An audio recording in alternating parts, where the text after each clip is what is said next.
Who was the stupidest cry-bully you've ever seen, and why were they so cringe? I was in a crowded parking lot, driving around looking for a space. There was one car ahead of me. They stopped, so I stopped as well. I'm not sure why she stopped, because there were no empty spaces and nobody was pulling out, but whatever. Then, before I even had time to react, her reverse lights came on and she came flying backwards towards me. I didn't even have time to honk. She slammed into the front of my car, got out of hers, and started screaming that I hit her. When officers arrived, she was crying and shaking and complained that her neck hurt, and cursing me for slamming into the back of her car. Thankfully, two people who had been walking through the parking lot when this occurred told the officer what really happened. Later, the driver of the car that hit me tried to tell her insurance company that I knew the witnesses and that's why they lied. I didn't know the witnesses, by the way. At any rate, if the witnesses hadn't stuck around to give statements, I'd have been screwed. My mum ruined my courthouse wedding. She called me selfish and made fun of my shoes on my wedding day and made me swear to her that I wouldn't tell our family I was getting married until we had a big ceremony. Then proceeded to go behind my back and tell people anyway. She's now genuinely surprised that I'm upset and going around crying to all of my aunts and uncles about how her only daughter won't speak to her. A woman rear-ended my car in the car wash of all places. She failed to put her car in neutral and rolled right into me. She then proceeded to yell at me and insist that it was my fault for not going fast enough. After we finally convinced her that the track always goes the same speed, she decided to blame the car wash employee for making the track too slow. I was a witness to an accident wherein a lady blew through a stop sign without looking or slowing. Her sister, who was in the car, died from injuries sustained in that accident. She then tried to blame the other driver who had full right-of-way for going too fast, and tried to claim that she had in fact stopped at the sign. She basically tried to set up the other driver to take the fall for recklessly killing her sister. I came into the arbitration and sunk that real fast. An older lady walked into a construction site where she knew she wasn't supposed to go, just to snoop around when the workers weren't there, and then sued because she slipped on a plastic floor covering. She worked there. She knew the area was off limits and did it anyway. My friend's sister. She doesn't feed her kids nor send the oldest one, who's 7, to school. Her neighbors reported her to CPS and now she's posting statuses about how cruel people are for separating a mother and her children. You know, I really thought this was going to be a fun video about conversational slam dunks of people who got way too argumentative. But instead, we're getting desperate people with lawsuits and awful parents. Why can't you people be more fun? My brother-in-law, my wife's brother. Everything is terrible in his life because everyone conspires to be mean to him. All of his substance problems are other people's fault. The government never should have taken his kid from him because he's a good father. When his disabled mother got custody of his kid and then let him move in with them, she made up all these stories about him hitting her and the kid. When the government, both APS and CPS, told us we had to protect them from him, we had no right to take his kid, that he hadn't had custody of for years. He lives off disability for back problems he's had since getting a beatdown for running his mouth at the wrong people, despite the fact that his doctors tell him he doesn't need a wheelchair and can work. It's our fault he can't pay his bills, even though he's still living in his mother's house rent-free, and that surely has nothing to do with the fact that he blows his disability check on substances and junk food as soon as he gets it. In his mind, we abandoned him to die and are horrible people for not letting him live with us, despite the fact the government literally put his mother and kid in our care to keep them safe from him. He came up with a scheme where he called 911 to be taken to the local hospital. When he got there, he told them he was dying because he was wheelchair-bound and abandoned in a squalid house. The house became squalid after the mother and kid were removed because he refused to clean and had a dog he never let outside. He actually got Adult Protective Services to call us and tell us we had to take care of him and fix up his house. By the way, we live 250 miles away in a different state. We explained the history and gave them the names of the caseworkers for his mother and son, who know him well. APS confirmed what we told them. When APS told him we didn't agree to let him live with us, he demanded they file a court order to force us to allow him to live in our home. APS told him that wasn't actually a thing that could happen, so he started screaming profanities at everyone in the hospital. She called us from the hospital, we heard him screaming in the background. When the doctors told him again he didn't need a wheelchair, he screamed at them too. They discharged him, but he refused to leave on his own, so they sent him home in an ambulance. He refused to get out, so they wound up driving him back to the hospital and leaving him on a gurney in the ER waiting room. After 8 hours, when he still refused to leave, they had security drag him out and dump him in the parking lot. A few weeks later, he was calling us, begging us to pay his bills, and goes off again on how he had no right to take his kid from him, and we're terrible people because we'd refused to acknowledge what a good father he is. He lives in the rural South. Do you know what it takes for the CPS to take your kid in a poor county in the South? We're talking immediate danger to life. Not only did they do that, and then a judge permanently took away his custody, but then they came back and said the kid and his mother weren't safe in the same house as him, so that's when we, quote, stole his kid. I raised my kids, they've graduated and are adults. I have zero desire to raise another kid, let alone one who has significant emotional issues from his dad's treatment. But guess what? I am, because I'm not a total piece of crap and I can't turn my back on them. But in my brother-in-law's eyes, this is all a vast conspiracy to spite him. Sometimes my children ask me why they've met my mother but never met my father.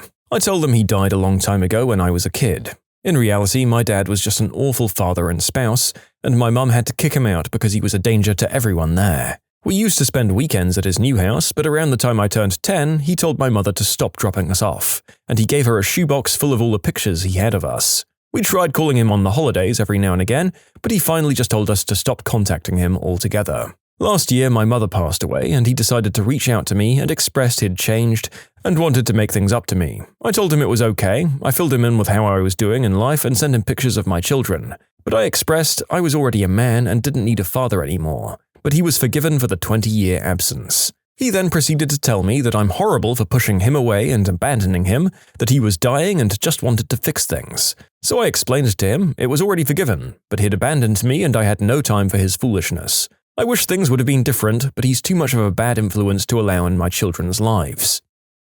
Facebook drama from a few years ago. This girl was leaving a bar drunk and she backed her car into the car of someone she was an acquaintance with while exiting the parking lot. Then the next day, she went off on him for telling the police he saw her do it, when he knew that she was poor and could have just said he didn't see it and had his insurance pay. She kept digging a deeper hole and all of the replies were like, "Which don't drive drunk." It was glorious. My ex-husband got arrested for having adult films featuring unwilling subjects on his laptop.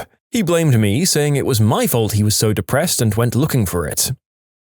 This guy got upset, saying we always talk about him behind his back. He'd creep up to the door in our apartment and stand there listening to our conversations. And of course, we'd talk about him. He owed two of us over $600 and refused to pay it. And then we were the bad people because we'd talk about it in our own apartment, not knowing that he was creeping around the door. I lost a lot of weight, like 150 pounds. My overweight friend didn't. I don't care, she's my friend. I love her. I tried on a pair of size 12 or size 8 US jeans, but they were too big, so I asked for the smaller size. Before I could try them on, my friend stormed out of the shop, and when I followed her, she screamed at me for rubbing my weight loss in her face. I lost the weight in 2015. I'd been that size for 4 years before the incident. I mean, look, these things are really difficult for some people, and the lifestyle changes needed to drop all that weight might just be outside someone's capability depending on what else is going on in their life. But honestly, I don't know what you were meant to do to spare her feelings here. Are you meant to just not shop on shopping trips? Or take things that are too big? An employee was being fired for a multitude of infractions at a coffee shop. He had been caught by management calling customers things like crap for brains and stupid F under his breath, and several customers had also reported that behavior. He was constantly late, or he'd leave early or beg others to cover his shift. Instead of restocking or cleaning the area during downtimes, he'd take out his drumsticks and practice, which annoyed the other employees and customers. During inventory counts, we noticed whole pallets of sandwiches or baked goods were missing, as well as bottled drinks. We were mysteriously out of huge 5-pound bags of the espresso roast. The numbers just weren't adding up. He was subsequently fired after being caught bad-mouthing a customer while a visiting manager was also in the cafe. The guy didn't know it. The guy blamed all of the issues on everyone else. Late to work turned into I missed the bus or my roommate forgot to wake me up in time. Leaving early turned into, well, I got a call for a gig or there was a concert I wanted to see. Food missing turned into, I didn't have money to eat and it's the company's responsibility to ensure I'm fed on the clock. And calling customers names turned into, they misunderstood me. Management said, what part of calling a customer a dumb F is a misunderstanding, followed by, it's not my fault they're so sensitive. All of this guy's problems were blamed on everyone else, and all of his issues and situation in life was blamed on everyone else too. Us employees stopped inviting him out because at bars he'd order drinks and tell the bartender one of us was covering, and then skip out or leave rapidly before the check was presented. He'd also walk around tables when people got up to dance or talk in a group and guzzle down their drinks. He was an all-over crappy raccoon person. Found out after he was fired from our store, he was hired by a Starbucks in the mall, who failed to call for a reference or check even though our store was listed as a previous place of employment. He was caught stealing money and food from there as well. I want to add that this was our worst employee. We had another guy who worked his butt off but had a generally bad demeanor, but he was a solid hard worker. One day he sat down and watched the drummer dude spout his mouth off and treat customers like crap, and turned to me and said, "I hope to God I don't sound or act like that." Just from watching this one guy, the other employee became a model customer service employee almost overnight. Also, we had another guy there. He went by some weird animal name instead of his real name. He was sent home for showing up drunk several times and was let go after management found he had snuck in a bottle of vodka and was adding it to girls' drinks during the late shift. Ugh. You can submit your own stories to be featured here on the channel. The story submission link is in the description below. And if you want to listen to some vibey music in the background, check out easymode, also linked below, and subscribe. I once witnessed a car accident where a lady blew a red light and another car, whose light had clearly turned green, didn't see her and hit her broadside. The innocent driver had her view obscured by my vehicle also entering the intersection. I was able to stop, but she couldn't. After the impact, witnesses stopped to help, and the lady who ran the red light tried to argue that she was going through on a yellow and that her neck hurt. Apparently, she had the nerve to attempt a lawsuit over it, because I was later interviewed or deposed over the phone by Crazy Lady's lawyer, who tried to trip me up by saying another witness claimed to be in the same place I was. Too bad, man. I was right there, and there's no way in heck you can paint me as an unreliable witness for your client to steal money from an innocent for her own stupid mistake. A local business owner and friend asked a lot of his regular customers to invest in his new business in Atlanta by buying shares. I bought in, knowing we wouldn't break even for at least 3 years, but that he could sell religion to the Pope. He had losses for 2 years, broke even at year 3 as predicted, then 4 years in he closes the Atlanta store and opens in another town. But this time he's doing it all with his, quote, own money. Bullcrap. He's doing it with the inventory and proceeds from the Atlanta store. Even has a shiny new house, car, the works for his new venture. He's shocked to the core and hurt, I tell you, hurt and disappointed when all the shareholders took him to court. Unfortunately, our lawsuit basically never got off the taxiway, as it soon looked like the cost of going through the courts would quickly outpace our losses. People started dropping off and it fell apart. Those bridges he well and truly burned. The final store has changed names, but appears to be going strong. No way in hell will I name the business. The owner would have no qualms about bringing a defamation suit against me in a heartbeat. Sometimes karma is just asleep at the wheel and you have to accept it.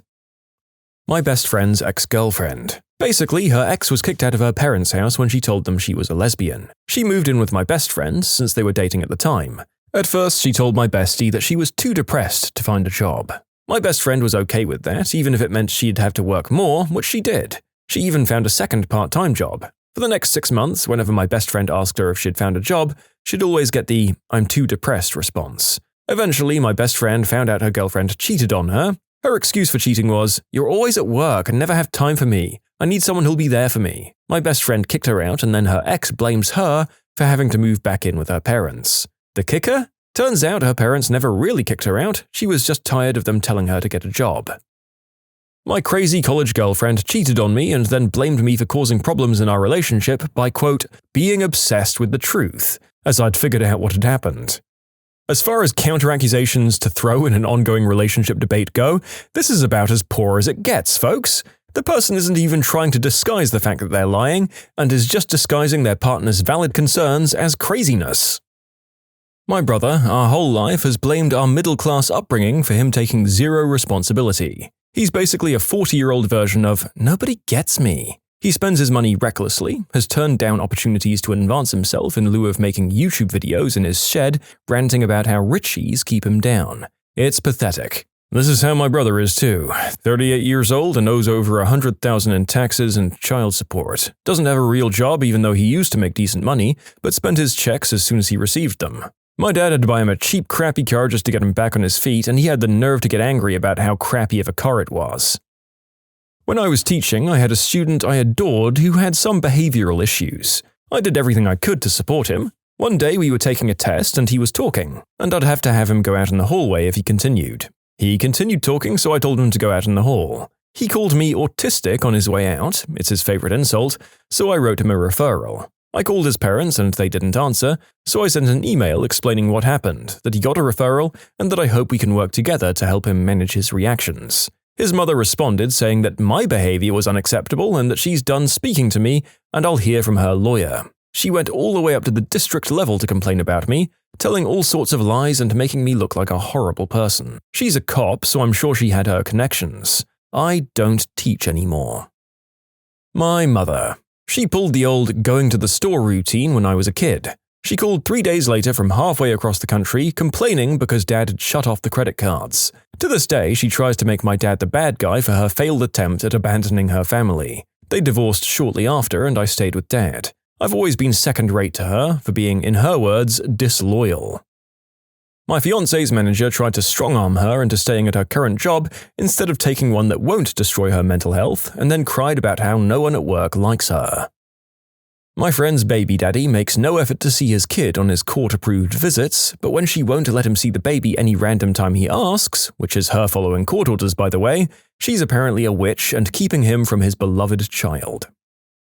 A former friend and housemate who I stupidly let live at my place rent-free and who I gave some pretty significant help towards lawyer fees with. She lost her mind when I started voicing my concerns over her new boyfriend. She was still technically married to another man, and the new boyfriend was into all sorts of culty, new age, spirit science craziness. Oh, and they'd do things like make these lavish meals in the kitchen and not clean up, or block my car into my driveway. Then she went on a rant in which she compared me to her violent, soon-to-be ex-husband, because I hadn't put away a container of cinnamon immediately after using it. When I served an eviction notice to the B-bomb, she gave Academy Award-level performances for melodrama of her own making. My 50-something-year-old's mum's very frequent non-sober calls in hysterics about how her life is ruined. This was after she turned our lives upside down with her alcoholism and substance use throughout our childhood, went to rehab 5 times and relapsed every time, and was given literal countless chances by my dad and family to start fresh, including amazing job and housing opportunities. She nearly bankrupted my dad, forcing him to move and raise 6 children on his own, and eventually lost relationships with all of her family and children except me. Up until 2.5 years ago when I received a call that she had screwed up again, got herself kicked out of her free housing arrangement, and lost her job before it started, forcing me to go pick her up on the side of the road and crash at my apartment for the night. I remember when I was scrambling to hide all of the alcohol and pills in my place before getting her, then picking her up and her crying that my dad was still ignoring her and wouldn't give her money anymore. It really hit me that I'd finally had enough. Victimizers, am I right, guys? My ex cheated on me and I left him. He said he cheated because he felt like he couldn't please me in bed and it made him insecure. Pfft, please. My cat plays with the closet door and sometimes he shuts himself in. Then I get an angry cat yowling to get let out and he acts like I'm the one that locked him in there. Thank you for the slightly lighter tone of this one, and yes, cats are the biggest crybabies in the world. Screaming at you until you open the door and then having the nerve to look offended that we've interrupted their majesty's privacy.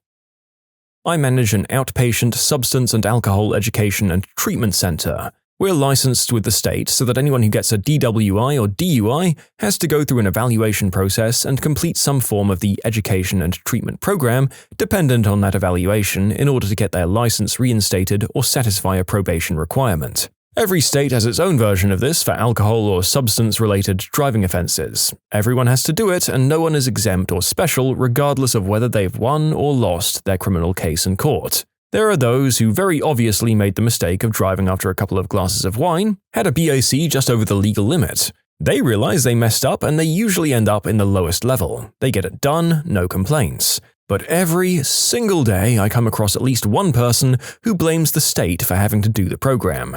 They call it a racket, a money scheme, a waste of their time, and complain about having to go through it. They treat me like crap in the process as if I make the rules. Without fail, these are always the people who've had multiple infractions, have substance or booze addictions, and many of them have concurrent charges of vehicular manslaughter or accidents with injuries. These mother effers who walk through my doors, who've literally killed or injured someone because of intoxicated driving, avoided jail, and have to go through 6 weeks of outpatient treatment, complaining about having to do it, tee me off to no end. I used to keep my mouth shut, but I've experienced so many of these perpetual victim types that when they start their complaining, I remind them of the real reason they're in my office.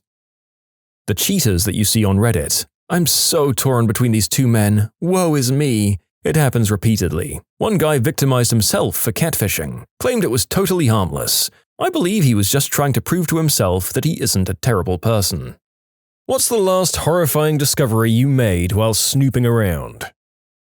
Yesterday, my roommate ditched out of state right before rent is due, so naturally I'm curious how he left his room and whatnot. Got more than I bargained for, room is a disaster, beer bottles and food all over, but the thing that got me most was his adult toy for his butt and huge pile of used tissues. If I ever see him again, I might just go to prison for what I do.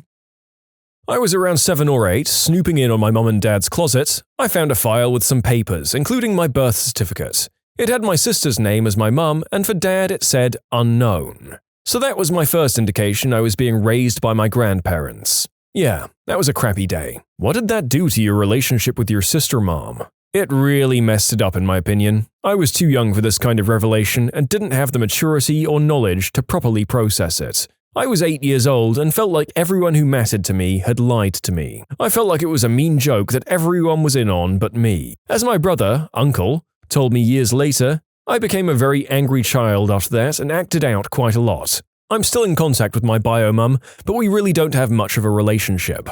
But that's all good. My mum lost her phone, so while at their house, I fished out my dad's old iPhone 4 and charged it up so she could activate it and use it while waiting for her replacement. The phone was a few years old, so I decided to look through the pictures for fun and because I'm a fricking snoop. I stumbled upon a very undressed photo of my dad, a fricking mirror selfie, Jesus fricking Christ, Dad, and immediately threw the phone to my mum in disgust. My mum's face turned white and said, "This picture definitely wasn't for me." And that's how I accidentally exposed my dad's affair. I wasn't snooping, but I used my wife's laptop one day because my computer was dead. I found out she had a secret email account and was active on lesbian dating sites. I'm male, by the way. I'm a girl. My boyfriend at the time left his email open and I saw that he was responding to ads on Craigslist and Backpages.com to meet up with, I don't even know what the terminology is anymore, I guess trans women? I always felt like he flirted with the idea of being with a guy but was super outwardly homophobic. We broke up eventually, for kind of unrelated reasons, and I saw that he's been recently in vacation in Thailand. I know what he's up to. Rubbers in Dad's backpack. He only uses that backpack when he's on business trips. Oh dear. Well, you never know. Was your dad an army man? Would he have needed a way to store water if he lost his canteen? I'm clasping at straws here. I found a really detailed journal my mum kept while she was fighting cancer about 3 years after she died. She wrote in it describing how the cancer was getting worse and the treatments getting harder to cope with. It was pretty hard to read, but it made me kind of glad that her nightmare was over. Death doesn't always have to be as sad as people make it out to be. For a lot of people, it's a release. One day I came home from work early and my husband had gone out and left some very questionable torrents downloading, which led me down a rabbit hole of deceit and craziness that I never would have thought he was capable of. I found a friend's Reddit profile. I found out how lonely and depressed he feels all the time despite appearing to be one of the happiest and most outgoing people I know. I definitely make sure I include him in any plans we do if I can. I never told him that I found it. I met a woman, I'm a woman too by the way, and I knew she was on her second marriage. She never talked about her first husband, and I assumed she'd had a bad divorce and never brought it up. I eventually Googled her name and found out her first husband died of cancer. We've been good friends for a year now, and we've still never discussed it.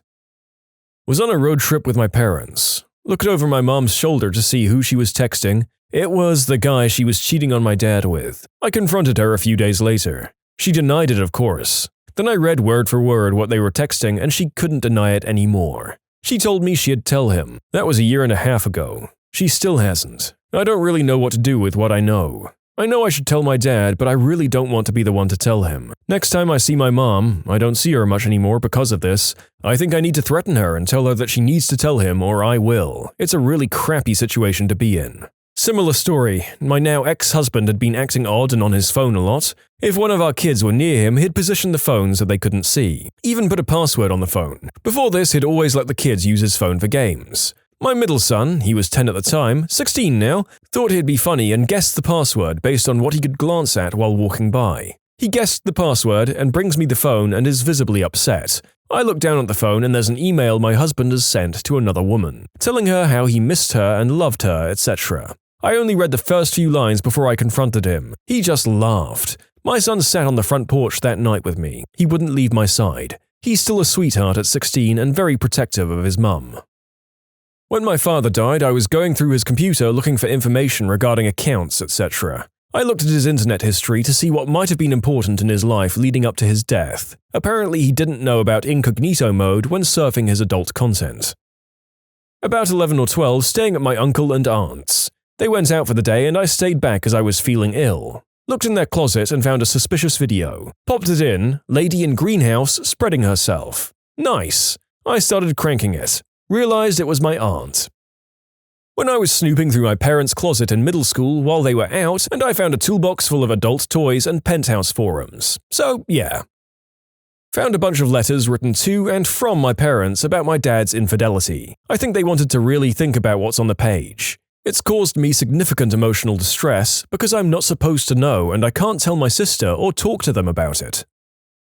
People who are technically my equals at work get paid more than me, but yet they introduce me as, "Oh, this is John, he's our main guy. Ask for a raise, and if not, start looking around." I'm already doing both. A couple of years ago at my old job, the time came for our quarterly raises. Mine was pretty crappy, and I wasn't too happy about it. I went to grab the printout of my new pay rate and saw one of the new employees' printouts underneath it. His raise, while still minuscule, was almost twice as much as mine was, and his hourly rate was higher too. I was teed off. He'd only been there a couple of months and he had less knowledge of the products we sold. We were salespeople at a major wireless carrier, and he was late and absent all the time. But since he had an outgoing personality and enjoyed bullcrapping with the customers, I guess he was more valuable to the company. I quit shortly after that. I was about 7 or 8 years old, snooping around my parents' room and found an original copy of The Joys of SEX, an entire book of ugly, hairy people climbing on top of each other. The deed became a scary, nauseating thought after that experience. Oh god, I found that at our cabin when I was like 14. It was fascinating in a can't look away from a train wreck kind of way. I remember marveling that the drawings were so well informed and anatomically sound, but so lifeless. I know, right? Nobody looked overly pleased to be there, and they were drawings. How hard is it to draw a smile while being pierced from behind by a large hairy man? I imagine it would be hard to draw anything while being pierced from behind by a large hairy man, regardless of whether or not you were enjoying it. Well, thank you to everyone who contributed to that little exchange. I kind of have a morbid fascination with seeing whatever gruesome deeds are depicted in that book now, but I'd better not for my sanity. Found out my ex was cheating on me. Ironically, I only snooped because I wanted to put my mind at ease. I know nothing is going on, but I can't shake this feeling of impending doom, so I'll just check and reassure myself. Haha, I was naive. Was reformatting a guy's laptop in the barracks back in my army days. The guy was really stupid. We were in IT training for one thing, and he should have been more than able to do it himself, but that's besides the point. So my buddy and I go to his room and mostly plan to reformat his laptop and screw with it. The whole turning the picture upside down, screen capping the desktop and rotating it, stuff like that. But just before we wiped the laptop, we found loads of illegal, disgusting material, like terabytes of it. When we called him over and asked him what the frick it was, he was proud of it. He said, "Nah dude, it's cool. Look, she loves it." It was at this point when I had to restrain my buddy from literally throwing this guy out the third-floor window, while 2 others helped this guy to the sergeant's desk. He had some difficulty with the stairs. The last I heard, he was dragged off for a court-martial, but I guarantee he's rotting in prison somewhere. This was just before I got out of the army, so my information is very limited. Still super effed up though, it was like he wanted us to see it. I found my great-grandfather's diabetic pee in a small glass vial. Didn't know what it was until I spilled it, then came the rancid smell and my mum telling me as it is. Next was a snake in an alcohol bottle filled to the brim. Seeing that when I was 8 years old was eerie, but ultimately didn't end there. Haha. When I was younger, my grandma got a kidney stone removed and asked the nurse to keep it in a bottle to give to my brother. That's when I realized I wasn't the favorite grandkid.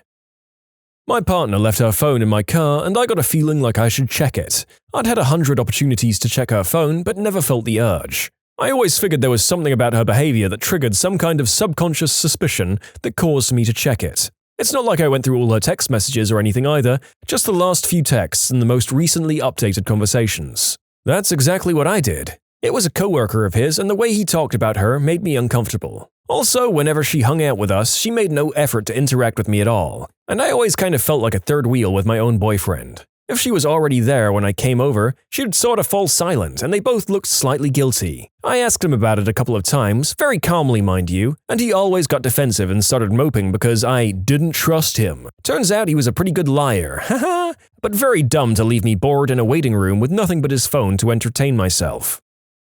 You can submit your own stories to be featured here on the channel. The story submission link is in the description below. And if you want to listen to some vibey music in the background, check out easymode, also linked below, and subscribe.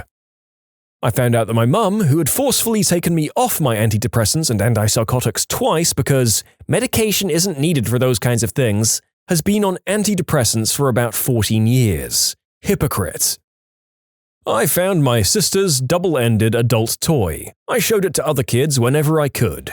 Double-bladed, like Darth Maul.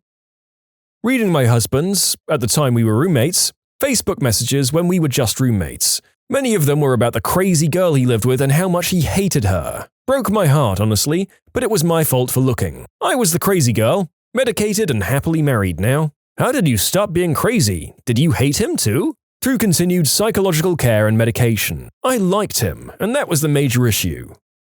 After my mum died, my younger sister and I were going through drawers looking for her life insurance papers. We pulled out a paper in her nightstand and found the old envelope. Pulled it out, it had Polaroid undressed pictures of my mother from the time my dad was in Vietnam. My sister and I looked at each other, put them back in the envelope and put them in my dad's nightstand. When he dies, we'll shred them. I checked my dad's computer history when I was in high school. Accidental snooping. I was trying to find a site I'd been on recently. Tons of gay adult material came up. Life has never been the same since that day. That was either a secret that your mother was already aware of, or a ticking time bomb whose explosion gains more potential energy every passing day. Was looking for my birth certificate in my mum's safe. I began snooping around the safe a little more, out of curiosity, when I found an envelope with my name written on it in my mum's handwriting. Even more curious, I opened the envelope and pulled out a piece of paper with more of her handwriting on it. It explained why she put me up for adoption. I was pretty shaken up by it. She nearly gave me up. Sad part? She's a crap human being, and I sometimes wish she had. Years ago, I was digging through my mum's sock drawer looking for a pair of low-cut socks to borrow, since mine were all dirty and I didn't have time to do laundry. I felt something rubbery and was confused until I saw what it was. I'd accidentally grabbed my mum's marital aid. When I discovered my maternal grandmother had 4 different kids with 4 different men before settling down with my grandfather. My grandfather took them all in and later had 4 kids of his own with my grandmother. He loved them all the same and died protecting them. Some guy wanted to kill my oldest uncles for supposedly stealing his canoe. My grandfather found out and met the guy halfway to the river, and he got shot trying to block his way. This happened in Mexico where the law was non-existent, and the guy was never imprisoned. A few guys later, that guy died after killing a cop. The cop's family found him and got their revenge. My grandfather was a great and interesting man. He was a vegan, but at the same time he would hunt and fish so that his kids could have food on the table. He grew his own vegetables and washed his own socks. I wish I could have met him. I went to my parents' room to get something. On the way out, I stepped on a used rubber. I was barefoot. A book full of positions to do the deed in my dad's bedroom. It had a plastic cover, a thing my father did to all his favorite books when he was in uni. I'm not a particularly nosy person, so I haven't really found anything too terrible ever. But my mum is the worst about invasion of privacy. I came home from campus one day to find out that my old mattress had been replaced with a new mattress, signaling to me that my mother had been by my house while I was gone without telling me. Having swapped my old mattress out meant she had to have noticed the huge nylon straps that ran under the mattress to each corner for tying a person down. Also, the 60+ feet of rope that had been on my floor was not there anymore. I began looking around and found the straps and the rope, both in my bedside drawer where the cuffs for the straps were already stored. My mum knew it was bedside table rope. Oh, this is a good one. I had a witch I worked with who didn't like me, and I somehow found out my boss's password for his email. I was snooping because, hey, you asked, and I saw an email from her where they were talking about me, and she made a comment about me being on Reddit all the time. Oh man, I used to sit next to my boss and looked at his screen once, and the girl that didn't like me complained that I was always on Skype. Skype was literally a program we used for work. She complained to him over Skype. I literally quit that job and got a better one because I couldn't handle her middle school level bullying anymore. It worked out and I'm at the best job of my life. Looked up my ex-girlfriend's real name. She gave me a fake name for the whole of the relationship and I was so smitten to believe her friends vouching, and finding out that she's popular in her hometown in the news articles. Her father works for Lockheed Martin and that she was actually dating someone else the entire time I was dating her. That fake name crap worked, I guess. But God, it hurts to this day, and that was over 3 years ago. I'd think I'd be getting better, right? Nah, fam, still heartbroken.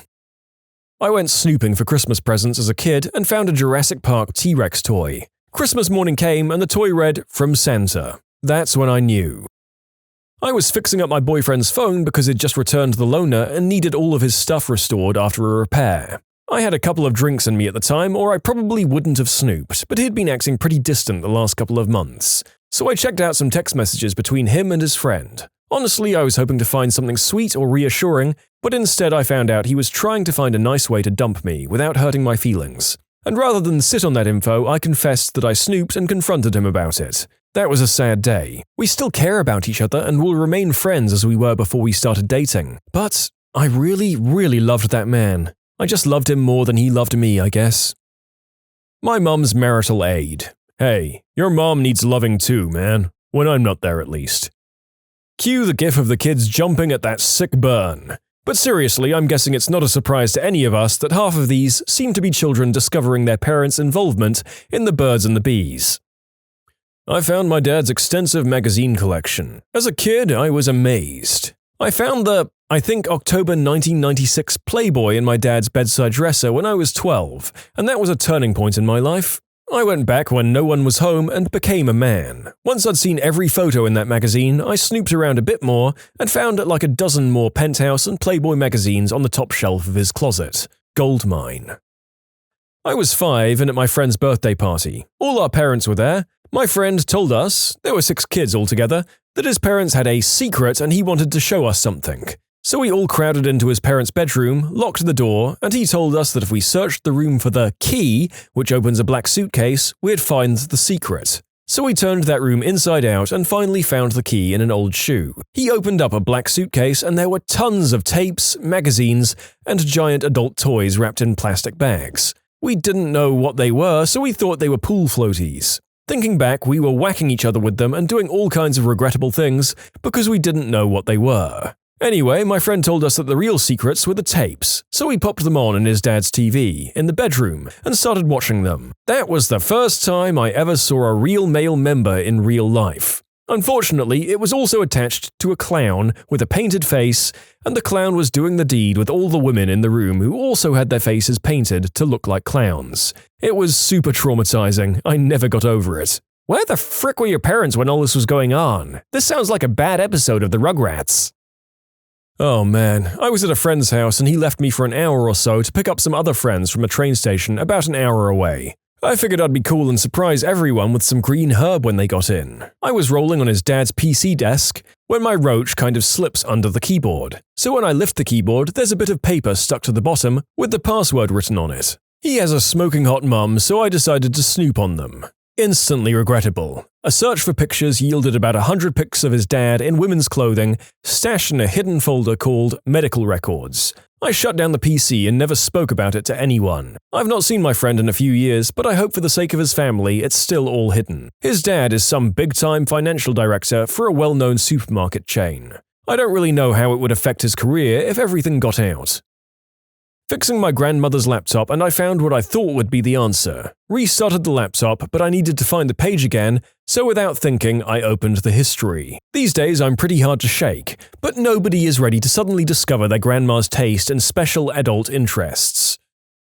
Actually never regretted any of my finds while snooping, and I have found some crap. However, the one that was the biggest shock was when I found out Grandma was a smoker. Grandpa is heavily against smoking, by the way. A human skull in my neighbor's woods. I was snooping through my partner's emails for updates on a sad family situation that he has trouble talking to me about sometimes, and an email came in from his bank alerting him to suspicious activity. I opened it and saw the suspicious charge was for $2,500 at a jewelry store. Yep, ruined the surprise of his proposal. He still doesn't know, 3 years on.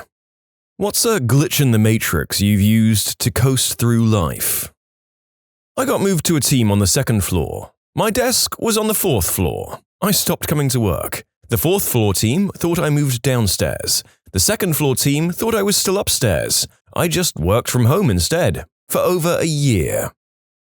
A while ago, I read about a forgotten employee who coasted by on a job he didn't understand. It was supposedly a true story. The author explains how they'd worked in a company for years, and at some point they were moved to a new position, within the same company. When he moved to the new position, no one really told him what the position actually was, and what he was meant to be doing. After a week, and then a month, he still didn't know, and it was too late to ask. So he was just filling time by coming into work and messing around all day. It had a bit about him getting a call from another company employee in a different city with the same job title. The author tried to pretend he knew what his job was before realizing the other guy was doing the exact same thing as him, and only called to try and find out from the author what the job might be. Whether it was true or not, it was a funny read. The article was called Forgotten Employee. Here's the quote. "The next day, I showed up at work with a new purpose in life. What I'd come across was even better than having no job. I now have a job with no responsibilities." So, there's a local convenience store called Sheets. A new store opened and they gave out sheets of 5 free coffee coupons. After a while, they just had them sitting out in a pile for you to grab. I asked one day if I could grab 2, and she said, "You can take the whole stack for all I care, we have a ton of those." So I did. I procured myself 500 free coffees. Sheets also has a rewards program. Every 10 coffees you buy, you get a free one. Every time I use a coupon, it still adds a coffee to my 10 count. I currently have 30 free coffees on my card and still a small stack of free coupons. Sheets is the best. One day the whole world will know that name. Not if that's their business strategy. A certain popular pizza chain in the UK once royally effed up my order, and head office sent me a voucher for a free pizza. Any pizza, any size. I've had it for nearly a year now, and the delivery guy has never asked for the voucher, so I've had a lot of free pizza. So you just kind of say, "I have a voucher for pizza" over the phone, and they trust you? Usually the guy on the phone doesn't have a clue. He puts me on hold and then the manager asks a few questions, and every time they explain that I need to give the voucher to the pizza delivery guy. I never give the voucher, I'm never asked for the voucher, I've never been contacted about the voucher. I've used it on 2 to 3 stores, but I space it out because I'm scared they'll remember me. This is the sweetest deal, but these people eventually get found out most of the time, as the person in the next story can attest. Until last year, I'd been using an unrestricted free Big Mac coupon that I found on the internet. Not sure if someone edited it to remove the date or if they merely left it as an oversight, but I'd get a Big Mac every week and claim that I'd won a book with 52 of them. Eventually, a manager called my bluff and sent the coupon to someone higher up. Came back next week and saw it framed with a caption, "Longest running scam." I turned around and walked out. Once, cardamom pods were for sale at a local grocery, but instead of being $14.95 per ounce, the computer messed it up and they were $1.49 an ounce. I bought a lot of cardamom, and I made a lot of sweet buns. Thug life. There was a snack machine next to a soda machine. When you bought a snack, the soda machine would spit out a Mountain Dew. Another job had a soda machine where if you hit the button repeatedly after putting in your money, you'd get multiple sodas. A certain grocery store chain will offer you twice your money back if they sell you expired goods. While shopping, I specifically look for expired items, buy them and then return them to the customer service for double my money. Sometimes they give me cash, other times they give me gift cards to the store. I'm fine with either. I bet the company wouldn't even mind if they found out you were doing it intentionally. They've essentially hired you to clean the store of expired goods, and probably, from their perspective, not paying you a ton of money to do it. Yeah, my employer HEB just ended their out-of-date guarantee in May. It was if you found an expired item, you'd get the same item for free. We had a lot of people that took advantage of it, but even so, my manager explained to me that if they're able to find that much expired product on our shelves, that means things aren't being rotated correctly, and therefore someone we pay isn't doing their job correctly. So why not give the customer some sort of compensation for doing a job we should be doing, keeping expired product off the shelves? I downloaded LimeWire Pro off LimeWire. Holy crap, people still use LimeWire? I was using that back in the 5th grade, early 2000s, I think. A global hotel chain ran a promotion a few years ago where they sent a link to book a night's free stay. There was nothing to stop you from using the link repeatedly. I was stuck at Union Station in DC during Hurricane Sandy, and I used that glitch to house a lot of fellow stranded travelers. They either figured it out or the promo ended, but it went on for 9 months. Years ago, I was a cashier at a grocery store, and there was a glitch where the really expensive fancy ice cream that cost about $8 scanned as $2. All the cashiers knew about it, and we'd regularly buy a ton of the stuff. Very few customers bought that kind of ice cream, and if they noticed it scanning cheaper, we'd just wink at them. It went on for months until anyone noticed. I found out that the Target near me was only charging $8 for silverware that I think was supposed to be $28. I bought 2 sets of them, then went to another Target for a third, but that one charged me full price. I returned to the first Target, then went back the next day and got it for $8. Now I have so much silverware I can't even fit it all in the dishwasher. If you push the Diet Orange Fanta button on the drink machine on the 2nd floor of my dorm building, it instead gives you 2 bottles of water and sometimes lemonade. I decided to buy a chocolate orange at a local supermarket. Took it to the self-checkout and it scanned with the value of 1 pence. So I got my friends to run back and clear the shelves of chocolate oranges and bring them back to the till. Got 30 chocolate oranges for 30 pence. I used to work for a web host. We had a referral program that tracked your customers by cookie. I had set up a referral site for myself and showed a coworker without thinking about it. From then on, whenever a customer would sign up over the phone with him, it earned me about $50. There was a gumball machine at the grocery store that would spit out 4+ pieces of candy if you turned the crank really slowly. Yeah, some old ones had a very simple scoop and dump mechanism, and they just locked after a revolution, so if you held it just right, there would be a hole there and you could shake a ton of candy out. Public transit in my area sells day passes for $9. I've used the same day pass for 2 years. When I was basically homeless back in high school, I'd get day passes from a shelter to go to school. I was often able to use the same one without getting the months or days punched out for multiple days, depending on how much of a crap a given bus driver gave. Not too long after I figured that out, I could punch the holes in the date areas halfway and fold the paper back just a little, so it looked properly punched and therefore valid. Every day I would fold the used day back and tape the backside. Thus I could use a ticket for a whole week or 2. I'd use the extras I got to give to trolley cops who would scrutinize tickets and passes and otherwise reuse the same ticket over and over. I've been gaming the free stuff for your birthday racket for several years. Most of the restaurants and businesses don't check for your actual birth date, so I use different months with different businesses so the discounts and meals are spread through the year. To be fair, as long as he's only claiming a single birthday with each business, it doesn't matter that he's giving different businesses different dates. No one's ever called me out on it, but as long as I'm not trying to get more than 1 birthday deal a year, why would they care? I rarely celebrate my birthday on the actual day anyway. It's December 27th, and if it's a weekday, I have work. This is a man who has decided that if Christmas is going to steal the thunder of his birthday, he's going to steal more birthday thunder from all his local restaurants and businesses. I don't approve, but it has a fun, petty supervillain quality to it. You know how I keep exploiting my glitches in the Matrix? I never tell anyone what I'm doing. Worked at a popular pizza chain some years ago. Automated phone system had a glitch that told customers we were closed an hour before we actually did close. Never corrected it because I can do tasks to close the store on time. One vending machine at my school would give you $4.50 in change when purchasing a $2.50 bottle of pop with a $5 note. A $10 or $20 note would give correct change. 50 cents for a bottle of pop. Yes, please. I once bought a $1.50 bag of chips from a vending machine. I paid with a toonie, which is a Canadian $2 coin. It gave me back 10 quarters, $2.50 in change. So I made $1 off a bag of chips. Even the vending machines are nice in Canada. I have a lot of traffic lights on the first mile or two of my drive to work, so I leave at 6:55 and I get to work 15 minutes early because I catch blinking yellows. I used to leave at 7 and get there just on time, and any extra traffic made me late.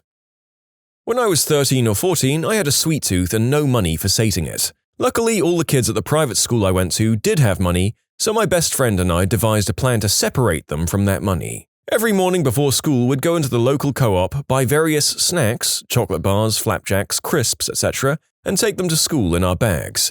Then we'd run a small black market out of our lockers during breaks. There were no vending machines in the school and very few snacks available from the refectory, so we were completely in control of the market and made a lot of money. One year, this went into overdrive for Easter, making us over 400% our usual profit due to a pricing error at the coop.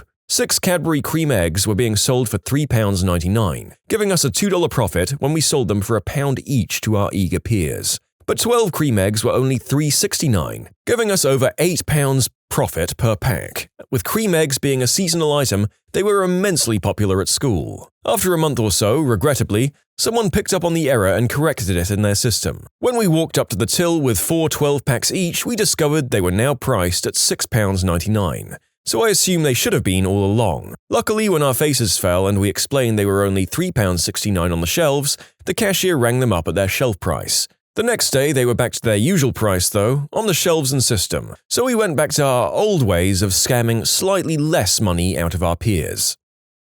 You can submit your own stories to be featured here on the channel. The story submission link is in the description below. And if you want to listen to some vibey music in the background, check out easymode, also linked below, and subscribe. When I was a kid, the soda machine at the pool didn't recognize when you'd hit the coin return. You could just cycle the same dime through the machine enough times and then make your selection. You'd even get your dime back at the end. When I was 7 on Halloween, I dressed up as Batman, then hit all the houses in my neighborhood. It was only 8, so then I dressed up as Spider-Man and got all of the houses again. Double the candy, mother effers. I miss all the candy, so I'm thinking of trick-or-treating this year as an adult. Not really a glitch, but I found out I could fit my arm into the vending machine at college and pretty much cleared out the bottom shelf. Fish and chips shop near my house. Gumball machine inside. Put money in and turn for 9 clicks. Hold dial in position. Flick a few times just underneath the dial. Turn for 1 more click and hold in position. Gumballs will continue to be released for as long as you hold it there. $1, unlimited gumballs. How could you possibly learn that? He started with 1 click. I had a Pepsi machine at college that ate people's change returns. I figured out how to get it unstuck and usually ended up with a soda and $4 every time I went to it. My Sprint phone gave me a Wi-Fi hotspot without me paying for it for about a year. I updated the firmware and lost the functionality, so I called Sprint to ask what was wrong. I was supposed to be paying for the Wi-Fi ability, $30 a month, and the lady asked if I'd been using it for the past year. I hung up, saved myself $360 without even knowing. My old job had a pretty high turnover in terms of managers, so none of them really had time to learn the intricacies of our building, nor the abundance of legacy and experimental job titles that people had been assigned. As the lone stockroom attendant, I used my knowledge of the basements and the fact that no one, including me, knew what the heck I was supposed to be doing, to go and have naps or generally hide and do nothing for most of the day. Purchased a 3-day trial for a website. Cancelled it on the 3rd day. Access to the site remained active for the next 7 years.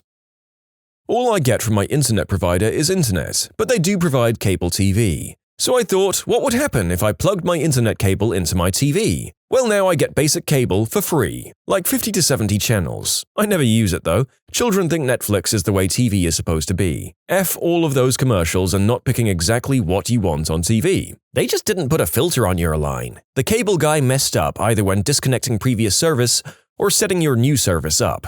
Your internet traffic operates on a different frequency than the video traffic. The filter gets rid of the cable TV transmission, so it's easy to remove them too if you know what you're doing. All you need is a way to get into the box, the keys are available on eBay, and a coaxial barrel connector to replace the filter. You might want to take a wrench too because the connections can be hard to break if it's been on for a while. My college gave out 10 free rubbers if you show school ID, but they don't scan it or anything, so I sometimes on the weekends would come in every 20 minutes, getting more and more protection until I had a stockpile. Then at night I would go around to parties selling them for $1 each. I feel like every university I've been to provides hundreds of free contraceptives if you know where to go. Then again, it's also a very typical move to go to a party without one of the hundreds that you have stashed away in your room, so fair play.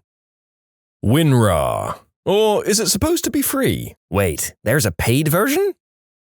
Sam's Club once gave out a coupon that gave $5 off any cheese. All of their cheese at that point came in sub-$5 increments, and they didn't take the coupon at the end, they only scanned it. That weekend was the first wine and cheese party I'd ever hosted.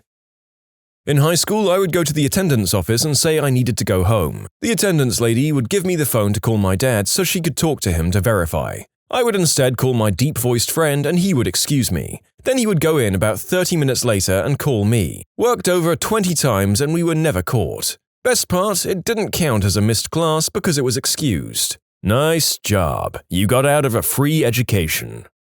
Back in the day, there was an awesome MUDD called Dragon's Gate on AOL that was something like $2 an hour to play. It had a great community and it was a ton of fun. This was in dial-up days, so if you purposefully slowed your connection down by downloading something and logging into the game, you could hit spacebar on a sign-in screen a crapload of times and it would open up 2 screens. Just close the first one and it signs you out while still being connected, and you can play through the second screen for free. The best part was all the hate from other people on the forums when the glitch finally got outed. My first job in high school. I'm a habitually early person, so I found out that the time clock system would let me clock in 5 minutes early. I later found out that I could then clock out 10 minutes early and I'd be paid for all 5 hours. Another guy, an older man, worked 8-hour shifts and would save his 2 15-minute breaks, union job, and half-hour lunch and do his shopping for the week in his last hour. Now, I'm a truck driver. I'm home every day, so I don't really need the half-hour break we have to take, so I take one that logs in my book as a half-hour. I think this is a glitch that the company might know about, as so many local people talk about it. Okay, the shop is Waitrose in the UK. Big chain supermarket. They do various deals where a product is £5, but if you buy 3, then you get all of them for £10. Now, the glitch works when they reduce the product as its expiry date is near. So, now the product is down to £1, regularly less. The thing is, if you still buy 3 at the reduced price, the offer still kicks in and it takes £5 off your bill. The last time I did this, I noticed that a bag of potatoes was reduced to 30 pence, but it was buy 3 for £5. I ended up buying £9 of potatoes and got the rest of my shopping for free. Wine, beer, pizza, all free. You just have to make sure your bill does have a positive balance in the end, even if it's only pennies. I go down near closing time 3/4 of the nights a week and get this deal. It doesn't always get you the extra free stuff, but you usually get the 3 products for free. The products can be fresh meats, vegetables, fruit, and the pre-made meals like spag bol and pizza. In Counter-Strike Source, you can get outside the map in DE Piranesi in Counter-Strike Spawn. I sometimes just glitch outside of it and kill people from spawn. It freaks a lot of people out. You monster. I'd paid for a relatively slow internet connection, but I used it to get about 10 times faster internet with unlimited data. It was fun for a while. I wrote a program in Python that pretty much does my job for me the first day I went there. I do nothing at work all day besides Reddit and fun side projects with code. I got a TI-85 calculator from a thrift store for $1. I'd do the same thing with math work at school. If I know the material well enough to write a program to do it on my calculator, I figured it was good enough. I did this in DOS Batch many years ago. I had one physical task which took about 3 minutes a day and everything else could be largely automated. Free glasses from Coastal.com. They have a free first pair deal, so you just keep making new Gmail addresses and use the coupon code. They don't check the shipping address, plus you can claim it's for family members or roommates. All you have to pay for is shipping. I have like 5 pairs. I have a 25% off code that I use for travel I book online fairly often. It was supposed to only be valid for a specific time period. That time period went over a year ago, and the code still works fine on the website. I get 25% off my travel every time. I think my free 6-month trial of Amazon Prime for students was supposed to end 5 years ago. I'm still a student, so I don't feel too bad about it. In early college, some friends and I were in the student union food court getting some frozen treats from a vending machine. We noticed the digital screen that usually says, "Insert bills face up," or whatever said, "Test Vend." Basically, you'd push a button and it'd just give you that selection without putting in any money. We got so many ice cream bars that we were giving them away to random students as we passed by. When I was in college, the sign-up system for classes was paper-based. You could get into any closed section by having your buddy drop that section, even if he wasn't taking it. Also, there was a men's room at the head of the line. Sometimes, right before the doors opened for registration, there would be about 50 people in that men's room. The train to my work and back costs £3.40 a day, and the machines have had trouble taking change in the past, so for about 5 months I've decided to not pay for a ticket. The fine for not having a ticket is £20. As long as I don't get caught for a weekend a day, I'm golden. That was until they decided to put more inspectors on the trains. Getting guac at Chipotle. My local team never passes it down the line, so I never get charged for it. Man, my local Chipotle practically assigns an armed guard to my burrito when I ask for guac. Then I visit my sister in San Diego and a restaurant serves what would have been $45 worth of guac at Chipotle prices. What's your profession's most interesting fact or secret? As a structural engineer, an engineer designs buildings and structures with precise calculations and computer simulations of behavior during various combinations of wind, seismic, flood, temperature events, and vibration loads using mathematical equations and empirical relationships. The engineer uses the sum of structural engineering knowledge from the past millennium, at least 9 years of study and rigorous examinations to predict the worst outcomes and deduce the best design. We use multiple layers of fail-safes in our calculations, from approximations by hand calculations to refinement with finite element analysis, from elastic theory to plastic theory, with safety factors and multiple redundancies to prevent progressive collapse. We accurately model an entire city at reduced scale for wind tunnel testing and use ultrasonic testing for welds at connections. But the construction worker straight out of high school puts it all together as cheaply and quickly as humanly possible, often disregarding signed and sealed design drawings for their own improvised field fixes. Research is never as cool as you think it is, even when there's fire and lasers involved. Most of the equipment I use is more than 20 years old and often duct-taped together. You're in research and you still have equipment? I just write frickin' grants all day. Amen to this. Plus, it's often shoved in the basement or some windowless, dusty room with moldy pipes. And there's an incessant hum from the machinery that kind of makes you go Edgar Allan Poe story insane. Real estate. Everything is negotiable, especially the fee. Serial renter here, I've never paid the asking price. Actually, that's not quite true. One time they wouldn't budge on that but installed a brand new kitchen instead. In the army, you'll do a hell of a lot of landscaping. Oh man, when the new CG came to Fort Carson, he put out a memo that soldiers are not to be pulling weeds or edging. We can mow lawns, but no weeds. It's asinine to create busy work for soldiers who are essentially just between deployments. Either train, do associated work, send them to college, or give them time off, was the new guy's policy. Casino security. If you're ever in a casino and you see a chair tipped over against a wall or covered in a garbage bag, don't sit in it. The odds are that someone has either crapped, peed, or thrown up on themselves on it. Why didn't they get up? Because the next slot was going to be a winner. That is simultaneously sickening and not at all surprising. Stay classy, casino goers. Also of note is that it's apparently so common that it's an acknowledged thing across multiple venues. Mortician here. The butt cavity of corpses has to be sewn shut, or the corpse could toot during the funeral. Visual effect artist. Actors are modified in movies as they are in magazines. Skin correction, awkward smile correction, one eye is closed more than the other in a frame. We correct that. Smaller waist, longer legs, bigger arms, six-pack. There's a lot of fake involved. Meat processor. Many of the people who work in the industry are convicted felons who don't give a crap about food safety processes. One USDA agent cannot monitor the actions of 250 people. We deal with listeria on a daily basis, and sometimes it gets so out of hand that we have to shut down lines. The meat done that day still gets sent out, though. The most terrifying story in this group goes to you, my friend. I used to work in a meat department in a grocery store. My supervisor had a skid of 100 vacuum-sealed packs of pea-meal bacon. She'd over-ordered. There was a milky white liquid in the packages because the bacon expired 2 weeks ago. She asked me to take the bacon out of the vacuum seal, cut them, put them on trays, wrap them, price them, and put the expiry date for 5 days away. I quit my job, reported to the head office, and left. This same manager also asked me to take expired chicken wings, put them in a sink with diluted bleach in it, let them soak, rinse them, and retrade them with a new expiration date. Oh, and if your frozen meat looks freezer burnt, it's because A. Some idiot kid left the skid out on the floor all night and put it in the freezers the next day. B. It's old. Or C. The bunker or freezer stopped working but was up and running again the next day. I'm now a vegan after working there. In conclusion, meat manager wanted me to sell bacon that expired 2 weeks before and sell expired chicken wings that were left in a tub of diluted bleach. Nom nom. All help desks are really just masters of Google.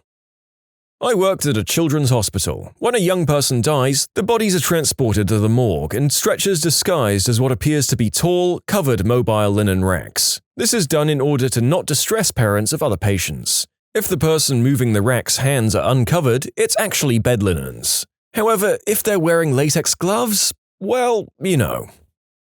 I worked at an amusement park. The ride operators that you trust so dearly with your lives and checking your restraints are mostly kids who do nothing, and their main job is to count how many people are on the ride. I had a chest restraint actually come unlocked when I checked it once, and my coworker tried to convince me to run the ride anyway.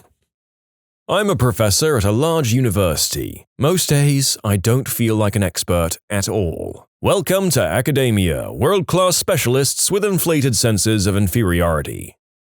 Disability insurance. We hire private investigators to videotape people and hunt around for them online all the gosh darn time if they're suspected of fraud. I can't count the number of videos I've seen of people dancing at nightclubs and posting on Meetup begging for a cross-country ski partner while they're claiming they're in too much pain to do their desk jobs and collecting huge disability checks. I have no pity either. People like that make it much harder for people with actual problems to get the benefits they require to get better, which is heartbreaking. I'm a debt collector. We can settle for pretty much anything. What's the best way to get the lowest possible settlement? I don't know anything about first-party collections, so this advice is only for charged-off debt that has either been A. Sold out to a debt buyer who divvies it out among their law offices or collection offices, or B. Sent to a collection agency as a portfolio. Find out the age of your debt. If it's brand new, same month, they'll take anything to liquidate for that month. Aim for 50%. I've been given 42% as my lowest possible percentage. The older it gets, the lower you should aim. If this debt has been passed through about 3 agencies, start super low. I'm talking 10 cents on the dollar, especially if your debt is 5 digits. If you've been sued, then it gets trickier. Find out the status of your debt. Small claims or county civil, arbitration, just sued, judgment recently awarded, judgment awarded 5 years ago. Are they executing yet? Garnishment, bank levy, writs of execution. Go from there. Find out if you're exempt from any execution of payment. If you are, start crazy low because they can't do crap to you. If you aren't, be nice and work something out as soon as possible. Start at 50%.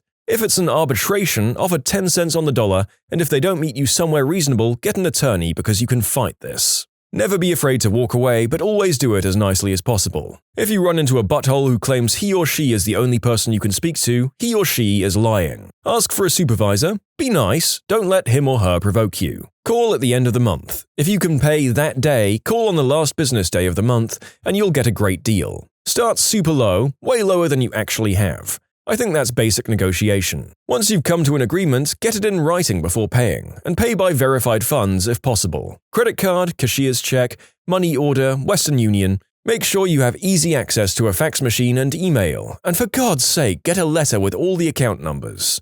Original creditor account number as well as the in-house account number for the collection agency or law firm, with a signature stating that your account is closed. Keep that crap forever and ever. By the way, if you save $600 or more in principal or charge-off amount, then you'll be sent a 1099 at the end of the year. I've had people settle debts that are like $10K, and $6K of that is the charge-off amount. They settle for $3K and get a $3K 1099 that they have to pay taxes on as income. Take this with a grain of salt and confer with your tax preparer or whatever before accepting it as fact. I'm a lifeguard. I've seen a lot of kids get certified that would probably fall apart if a real emergency occurred while they were on duty. I'm also a lifeguard and also definitely one of these kids. Luckily, I don't think anyone has gone in the pool I watch for 3 years. I'd never thought about this, but it makes complete sense. This is a job that might often have teens or other people between jobs applying. Also, it's made me realize that a lot of American TV shows featuring teens normally has at least one who works a summer job as a lifeguard. Doctor here. We don't always have a way of figuring out what's wrong with you. There's no magic tests that will prove beyond any doubt exactly what you have. Furthermore, diagnosis of disease is not reached by following an algorithm. This isn't math. Your body didn't read my textbook, and way more often than not, there's not something I'm missing. In fact, every doctor I know orders way too darn many tests just to be sure they don't miss anything. Dumb doctors are few and far between. Jerks are not, but don't confuse the two. It took over 100 years of medical science to establish certain diseases as distinct entities, and many are rare or have convoluted criteria that only a few patients actually fill. So be patient and realize that I'm human and can't retain the entirety of my medical knowledge within my brain, and know that I'm working hard to help you get better. And you will be the last thing I think about before I go to sleep.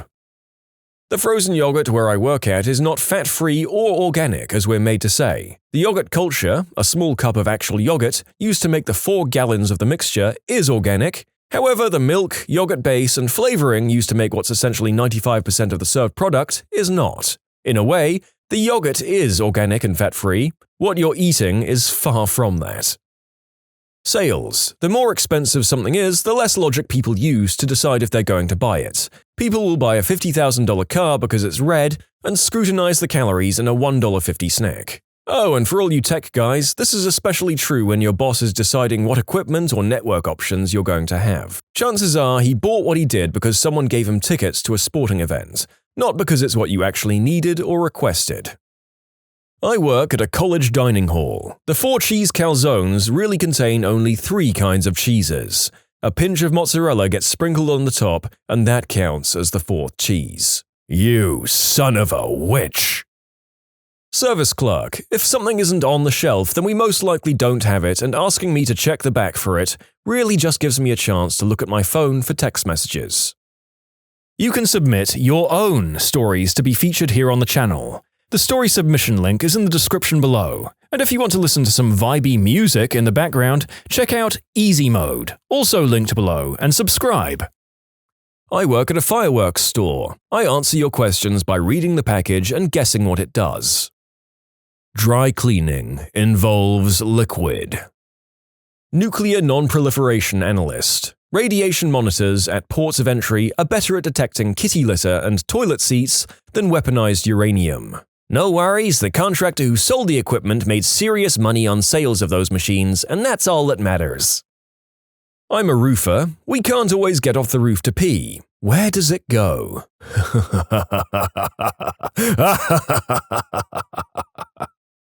Firefighter. People actually die so quick from one breath of superheated air that they can remain standing up.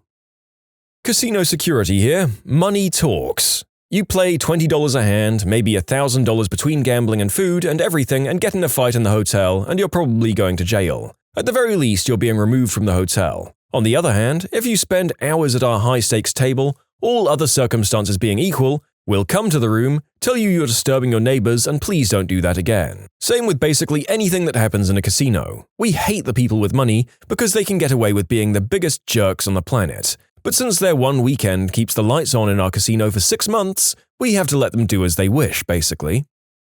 Orchestral musician. We fake a lot of that crap up there on stage. If you tilt your violin, you can go into overdrive to recover after missing too many notes. Meteorologist in school. The 5-day or 7-day or longer forecasts are completely useless and only made because people would get upset if we didn't have them. You could probably do just about as good yourself on anything more than 48 hours away, just by reasonably guessing based on the time of year. I wonder how many people actually remember what the 7-day forecast said 7 days ago about today. I'm gonna steal your suggestion and make a website or a widget or something. Would be pretty easy to post what the weather said it was going to be today a week ago, and then post actually what it is. How about stats that say the percentage of humidity they were close to or way off? Oh, who am I kidding? It'll never be made by me. Sushi chef. Ahi tuna is actually just yellowfin tuna. It's the lowest quality sushi-grade tuna you can get. People come in all the time and ask if we have ahi, then scoff when we say that we carry big eye and bluefin, which is the highest grade you can get. And if I tell them that, they think I'm trying to pull one over on them. Other insights? Ask the chef when they get their fish delivered. Try to come in on the days close to that. If it's nearing the end of the week, you're getting the older fish. Not really any dirty secrets, at least in my restaurant we're reasonably clean. Spicy tuna is usually made from older tuna That's still okay to eat raw, but maybe changing color or developing an off taste. I thought it was common practice for sushi joints to get their fish delivered fresh every day. At least that's how it is at the places I frequent in California. Unless they're right on the coast, they're full of crap. Most places get it twice a week. And here was the narrator hoping to learn the secrets of whatever the chefs are shouting at us whenever we walk in the door. Yes, I know I could just Google it. Yes, I know it's probably not as exciting as I think. Let me live in childish wonder, people. Cupcake Bakery. Contrary to popular belief, freezing cupcakes actually makes the cake more moist than the freshly baked cupcakes. In fact, we don't sell any cupcakes that were baked that day because they just aren't as moist as the ones that have been in our walk-in overnight. Comedy writer. It takes a team of people to make your favorite people look brilliant. I recently learned that comedy writers compose anecdotes for guests on late-night talk shows like Letterman and Fallon. It's obvious once you know this, but I'm embarrassed to say that I had no idea this occurred. Federal economist. If you call any of my agency's data helplines, you'll be connected with an actual economist to answer your questions. I've found that most statistical agencies are the same way. My company has a piece of software, hosted by us, in which the usernames and passwords are meaningless. It uses a long unencrypted number. When the customers call and ask us to change their username or password, we tell them to hold on, clack the keyboard a bit, and then tell them they're all set. High school English teacher. I wish we could skip through a lot of the required texts too, but I hope my annoying enthusiasm will get us all through alive. I also answer more questions about grammar from other English teachers than from my students. I think the only reason they ask me is because they know I'm a freelancer on the side, so write more often than they do. Vet tech. If it seems like your pet has spent an unusually long amount of time in the back, it might be because we think it's extra cute and are petting it and playing with it or taking it around for all the employees to fawn over. For any skeptics, obviously there are many reasons why we've had your pet a little longer than usual, but this is definitely one of them, and it's my favorite. Nurse here. In nursing homes, we do every disgusting thing. Creams for your downstairs area? Yep. Suppositories? Yep. Putting your eggplant in a urinal and then holding it there so you can pee? Of course. We do all these things for the human body on a regular basis and we rarely get thanked for it. So please be nice. Also, a little added extra from my years as a hotel front desk agent, we can see the titles of all the adult flicks you watch and how long you did that for. So if you come down to the front desk and play it like it was a mistake, I'll know you watched F My Randy Wife for 47 minutes, and it will be very awkward. Catalyst synthesis chemist. The stuff I produce can make 20 tons of polypropylene from 1 gram of my material. Always blows my mind. Industrial engineer. Your company's processes are always going to have room for improvement because we need the work. Environmental scientist. Water from a municipal water source is just as or more sanitary than bottled water. Marketing and PR. Most of the magazine articles you read are influenced by the advertising dollars spent or the schmoozing by the PR pros. A human body cannot be completely consumed in a fire. I'm referring to most fires. Thermite reactions and lava pits might do the trick. I'm writing this down for future use. Don't dispose of bodies in fire. Got it. Adult store employee. Is that really a profession? Not really, no. But many of our toys are pretty much the same item in different packaging. A company will have different lines of toys that are really the same darn toys in different boxes. I'm a male massage therapist. If you get a stiff rod on my table and ask me to fix it, I'll deliver a quick chop or 3 to your upper inner thigh. It will reflexively disappear, and your berries will try to hide inside your pelvis. Fixed. It helps set the tone if some gross old man decides to press his chances. Hasn't happened in years, though. Athletes are refreshingly different from the general population. NASA intern. Most of the corrections to rocket blueprints are done in MS Paint. Chef. If you liked my first course, you'll usually get a larger dessert portion.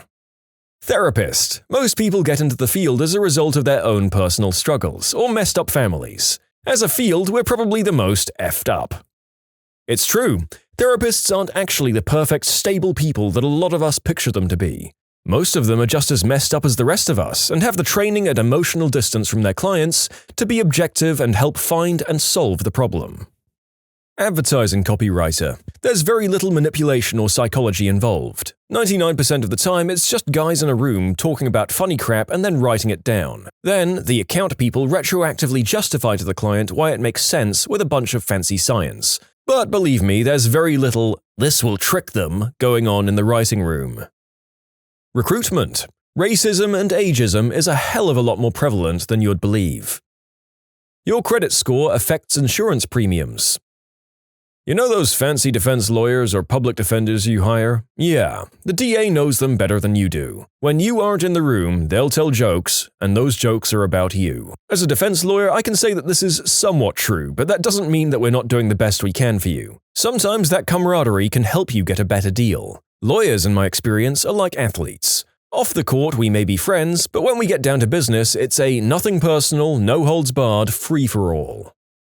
Aerospace engineer. Every aircraft you've ever flown in has hundreds of cracks, dents, and just plain broken parts, even if it's brand new. On the plus side, we do design for that. A crack can grow to 3 feet on a 737 between inspections before it becomes a serious problem. For a good example of aerospace fail-safe design, see the recent Southwest 737 incident. It's a perfect example of how we design crack propagation to stop before it endangers the aircraft. Computer programmer. We were never actually trained on how to make your printer work. IT technician. There's a 75% chance I used Google to solve your problems. If only you knew how to do it yourself, you could have saved yourself $100. Alright, I'm a little late to this party, but I'm a radio DJ and I just want to shout this so everyone knows. People actually freaking love Nickelback. We get maybe 2 to 3 calls a day asking for some obscure cover some indie band did, and the rest are just all requests for that crap you complain about hearing too often. Listeners absolutely cannot get enough Nickelback, Linkin Park, Green Day, and others. It's mind-boggling. The reason Photograph is on the radio so gosh darn much is because people keep requesting it. It's not my fault. What surprised you about your richer or poorer spouse's way of life? Making financial decisions based around the 3-paycheck month. If you're paid every 2 weeks, most months you get 2 paychecks. All of your monthly bills and budgeting is based on those 2 paychecks. But twice a year there are 3 paydays a month, and that's when you can actually solve problems. That's when you can get the car registered or fix the dryer or get the cat spayed. The other 10 months you're doing maintenance and trying to scrape by. 3 paycheck months, you can actually try to fix problems. I was the poor one. My husband, at the time still boyfriend, took me out to a very nice restaurant. The waiter asked if I wanted pepper on my Caesar salad that was just made tableside. I said sure, and he goes about it. The thing is, I didn't know you had to say stop. My husband slowly realizes this, but decides to see it play out. He did eventually say that I needed to say stop. I just thought a Caesar was had this way, as it was the first time of mine even eating a salad that wasn't just iceberg and ranch dressing. It still tasted fine, just a little bit too much pepper. I was adopted at age 7. I lived in extreme poverty, and then all of a sudden I lived with a doctor who bought gifts for birthdays and Christmas. I didn't even know that was a thing. I didn't know you could go to the store to get food. I just thought you went to the church and had to pray before they gave you a bag of food. When the family had people over for dinner, if they ended the prayer before the meal with FHB, Amen, it was a signal to let the children know that they don't have enough food for everyone, so take smaller servings and let the guests get a regular serving. FHB equals family, hold back. They were always generous to their friends and didn't let their lack of funds embarrass themselves when doing so. I was just thinking the same thing. My family was considered antisocial. It wasn't because we didn't like socializing or going to events, it's because we couldn't even afford to, and if mom and dad organized dinners, they planned months beforehand and scraped every cent together to pay for it. My ex was stunned when I told her I've only ever had one birthday party, 21st, because mom and dad had no money. Hi. Yeah, rich people who want to marry someone significantly poorer. Hello, it's me, hi. Sorry to the last author, I'm not sure your method is going to be helped out much here. I just thought I'd spread your industrious gold digging to YouTube as well as in the forum it was originally posted in.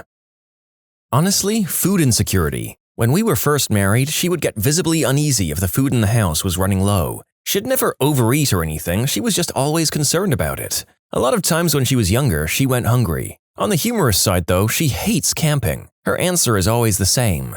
I camped because it was fun, and she camped because they couldn't afford hotels. For me, my love of camping started from growing up poor. The only family vacations my single mum and brother and I had were family reunions several states away. It involved long road trips in a crappy car with no AC, but we got to camp in tents and get a break away from reality. We also ate a lot better over a campfire than me making hamburger helper for my brother while my mum went to bed early. She worked hard to support us and battled with depression untreated for years until she could afford medication. Those trips were good for all of us. She and her mother lived with her grandfather to not be homeless because her grandfather owned a house. She was putting community college payments on her credit card and building debt with it. I paid off her credit cards when we were dating, and she cried from me being so nice. It was only like $1,300. I bought a condo and we got married, then we bought a house. I never really considered myself rich until I started dating her and learned that a trip to Wendy's was a treat. I grew up middle class and we're currently middle class now. I get giddy with excitement after grocery shopping trips. It just feels so good to even have enough food. Though I still have to constantly remind myself that I'm allowed to eat if I'm hungry, I'm a grown-up. I bought it. That and snacks. We were never allowed to snack between meals and never bought anything extra that wasn't absolutely necessary. My husband had to teach me, you buy something tasty that you don't actually need, and then you can just sit and eat it whenever you feel like it. Amazing. I still don't really do it, but it's nice to know that I can. My wife was born and raised in the Soviet Union. She still goes crazy for fresh fruit like it's the most extravagant luxury. The prevailing mindset in my husband's community growing up was that insurance was something only rich people had. Not health insurance, mind you. Well, not just health insurance. Auto insurance. Going without it was a way of life for most everyone he knew. My significant other has to constantly remind me that I can go to the doctor whenever I need to, instead of just hoping I don't die. Sandwiches. When I made him a sandwich, I only put one thin slice of meat in it. He couldn't believe that was how I had sandwiches growing up. Growing up, we weren't allowed to just eat deli slices. It had to go between two pieces of bread because that would fill you up faster and save on meat costs. I'm not well off, but my stepfather is. I was raised by a single mum who spent money on everything, and bills were always behind. She just couldn't manage her money at all. In her 50s, she met and married a multi-millionaire. We're in Middle America, so that goes further than maybe in a lot of areas. They've given themselves $10,000 a month budget to live on, living on interest. They own their own home. Anyway, once my mum met him and they all got their finance situated and paid off, she won't spend a penny. He spends like it's going out of style. He's actually begged me to take her shopping to get clothes and accessories. She won't do it. She spent more when she was a single mum with nothing. It makes no sense to me, at least buy a new outfit. She's hell-bent not to use a penny of his money. They barely even have any groceries. If they have anything, it's because he buys it for them. She's a retired nurse that gets a retirement and social security, but she won't spend anything. She lives poorer now than at any other time in her life. This sounds less like a financial issue and more like she's trying to preserve her pride. She knows that people will think she's a gold digger if she spends his money, so she's going to the opposite extreme and refusing to benefit from any of it. Absolutely. Sounds like she doesn't want to come off as a gold digger who spends her husband's money. But also, she may have realized that she doesn't really need to spend much money anymore if basics are covered and she doesn't have young kids. My mum spends very little money, as does my dad. They have money, but they've always been brought up frugal. I realized that the biggest expense has always been us kids. Piano lessons for us, trips for us to see grandparents, dinner if it's our birthdays, toys every so often. Now they don't have to spend on that stuff. They occasionally eat out, they travel a bit, but usually that's paid for by my dad's company. So they just don't spend much. They don't enjoy spending in and of itself, and they just spent money in the past to take care of the family.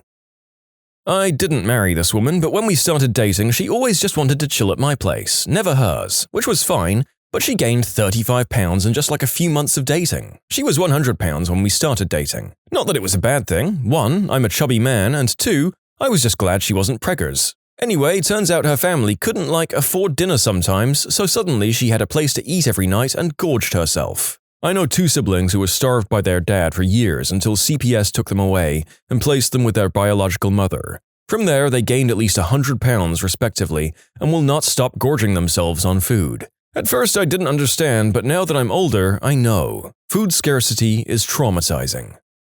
I fell in love with my uni best friend who really didn't have any money. When I got a job for my birthday, I decided to plan a holiday and offered to bring him along. He doesn't know I'm in love with him at all, but maybe I should tell him. Well, this is a bold move. I just hope he's not the kind to get insecure about a woman paying the lion's share of that sort of thing. My partner and I are both poor, but different kinds of poor. She's never been homeless or not had enough to eat, while I have.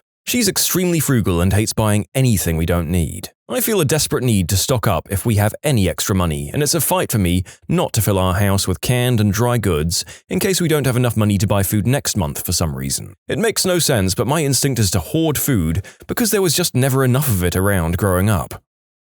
I'm not rich at all, but my husband came from a very poor Mexican village. He told me he used to shower outside because there was no in-house plumbing and use leaves as toilet paper. I mean, there's poor and there's my husband's previous life poor. He's been living in the US for 12 years now, but when we first met it was so interesting seeing life through his childlike eyes. Going to the cinema was a huge event for him. Heating food up in a microwave was a totally foreign concept, and staying at fancy hotels when we went on vacation was like, whoa! I still see him surprised by things now and then, and it just reminds me how much I take my middle status class for granted. Mexican here. You'd be surprised at how common that really is. In Tantoyuca, there's a hill called Hollywood, where there's no plumbing and no government help. There are women there who make tamales and other large numbered meals for every kid in the neighborhood because their parents can't feed them and we don't abandon our own. Also, it's very common to be shocked by things like fancy hotels because ours are nice, sure, but there's no rich gringo nice and it always appalls me on the TV. Hamburger helper. She hates it because it would be her meal 5 times a week growing up. I'd never seen Hamburger Helper before I went to college and I love that stuff. 10 for $10 deals are awesome. My foster daughter was the same way with pasta. She ate so much of it before we got her that she hated it. The first meal I made her on her first night with us? Pasta. She didn't say a word and ate her dinner, but later I found out she didn't like pasta because of how much of it she had eaten before. I always took her grocery shopping so she could pick out stuff she liked after that. She was shocked when she found out red delicious apples weren't the only variety out there. I think she overdosed on Honey Crisp apples when I first introduced them to her.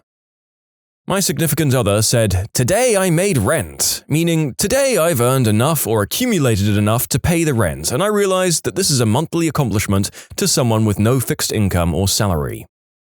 You can submit your own stories to be featured here on the channel. The story submission link is in the description below, and if you want to listen to some vibey music in the background, check out easymode, also linked below, and subscribe.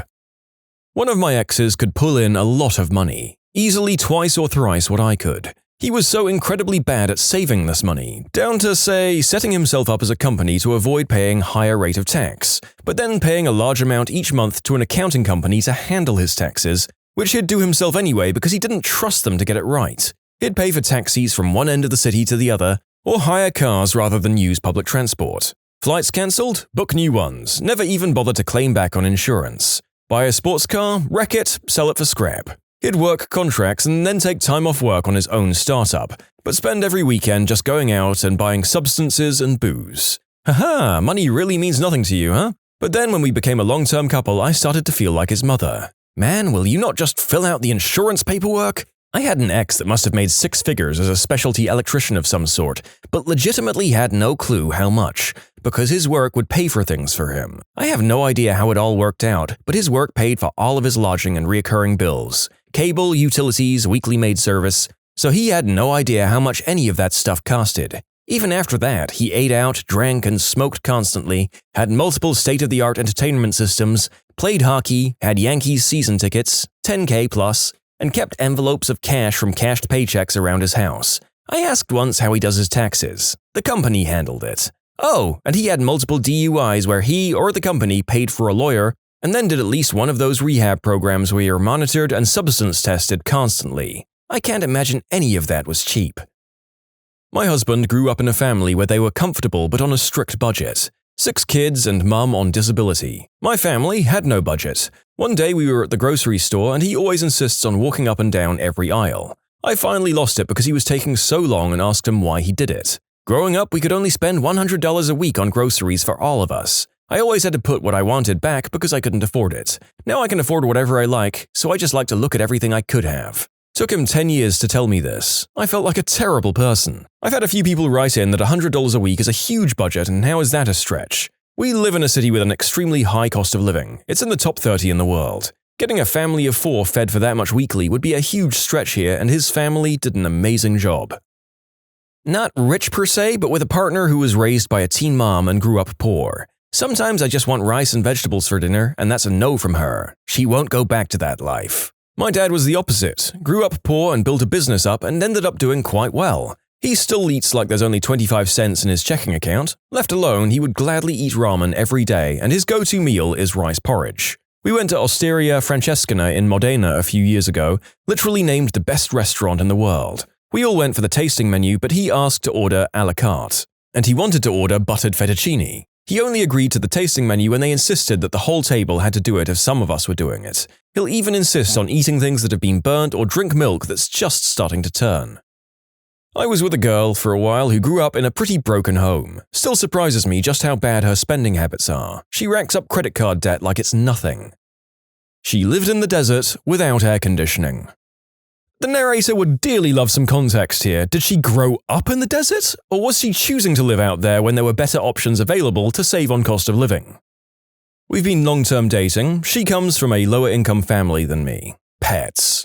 I was always surprised by the number of pets she and her family had living in the trailer and how much of a share of their income they spent on them.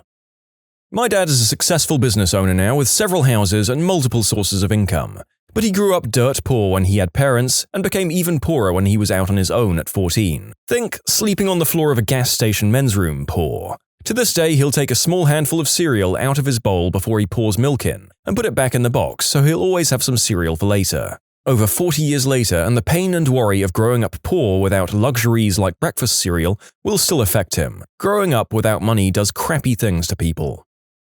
Credit cards were avoided. For me growing up, we were encouraged to get a credit card in our name and use it as much as possible in order to build credit. There was always money to pay it off each month, so it made sense to 1. Build credit and 2. Collect airline miles or whatever the reward was back in the day. When we got together, she always used cash or debit card. She had a credit card for emergencies and avoided using it otherwise.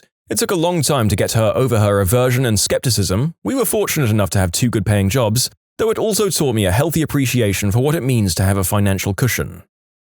I dated a 1%er briefly. She was surprised I willingly went inside fast food restaurants. Since people are saying 1% is still a huge range of income, I just looked up her dad and he pulls in over $10 million a year. I'm not dating her, but she's a good friend of mine and her parents are definitely 1%ers. I told her I had to work this summer to save up for graduation, and that money was going to be tight for the next year, but I'd love to go on a safari after graduation if I managed to save enough. Mind you, I'm solidly upper middle class. Her parents paid for it just because I'd helped her move into her apartment. It's not like that's what friends are for or anything. It's hard to see it this way, but paying for your trip was not a hardship for them. It was a small blip that was a nice thing to do for a friend, just like helping your friend move was a blip for you. I'm from a middle-class family, but my wife's parents are near billionaires, 0.001%. She was shocked about many things. 1. That I considered the cost of food and groceries at all. They'll go to gourmet food stores and spend over $1,000 and say things like, well, it's for food. We're ingesting this stuff, it should be the best. 2. Booking non-first-class airfare on any long trip would be considered cruel and unusual punishment to her. 3. No concerns about utilities, insurance premiums, no comparison shopping on routine things at all. 4. Every vacation is the finest you can imagine, oftentimes bordering on ridiculous, having so many upsells on packages and bespoke items that it's just wasteful. 5. No concept of debt and understanding of how normal people live. 6. My wife was shocked when I save things that get wet or muddy. She would just want to throw things like clothes and fine items in the trash away when they were just lightly bruised. We're very much in love and have shown each other a lot. She enjoys hanging with my salt-of-the-earth mum more than her own family at this point. I like being spoiled here and there as well. It's a great mix. Now I've adopted her standard of living. We met in medical school. She did a decent job of hiding her privilege there. Our relationship grew out of our shared sense of humor and, of course, physical attraction.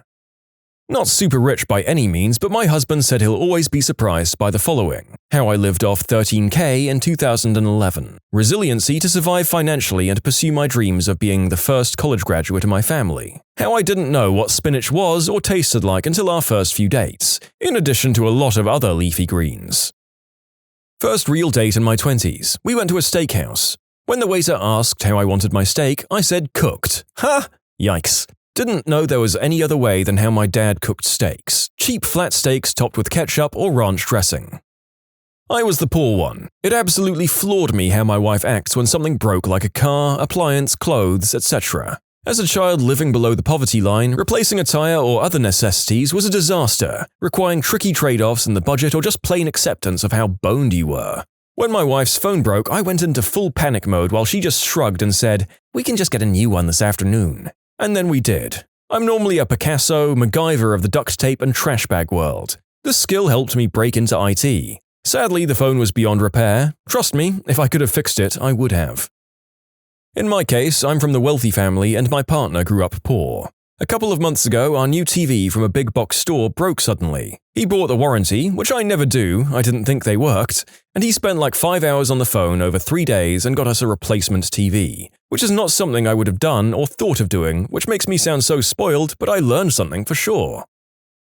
He was making good money but came from a poor family. One thing that surprised me was the lack of budgeting. No knowledge of 401k or Roth IRA. Retirement seemed like something that he'd never get to do. Even though he made good money, he was starting to rack up credit card debt. Now he's much better at it than I am. He adores budgeting and looks forward to financial independence and retiring early.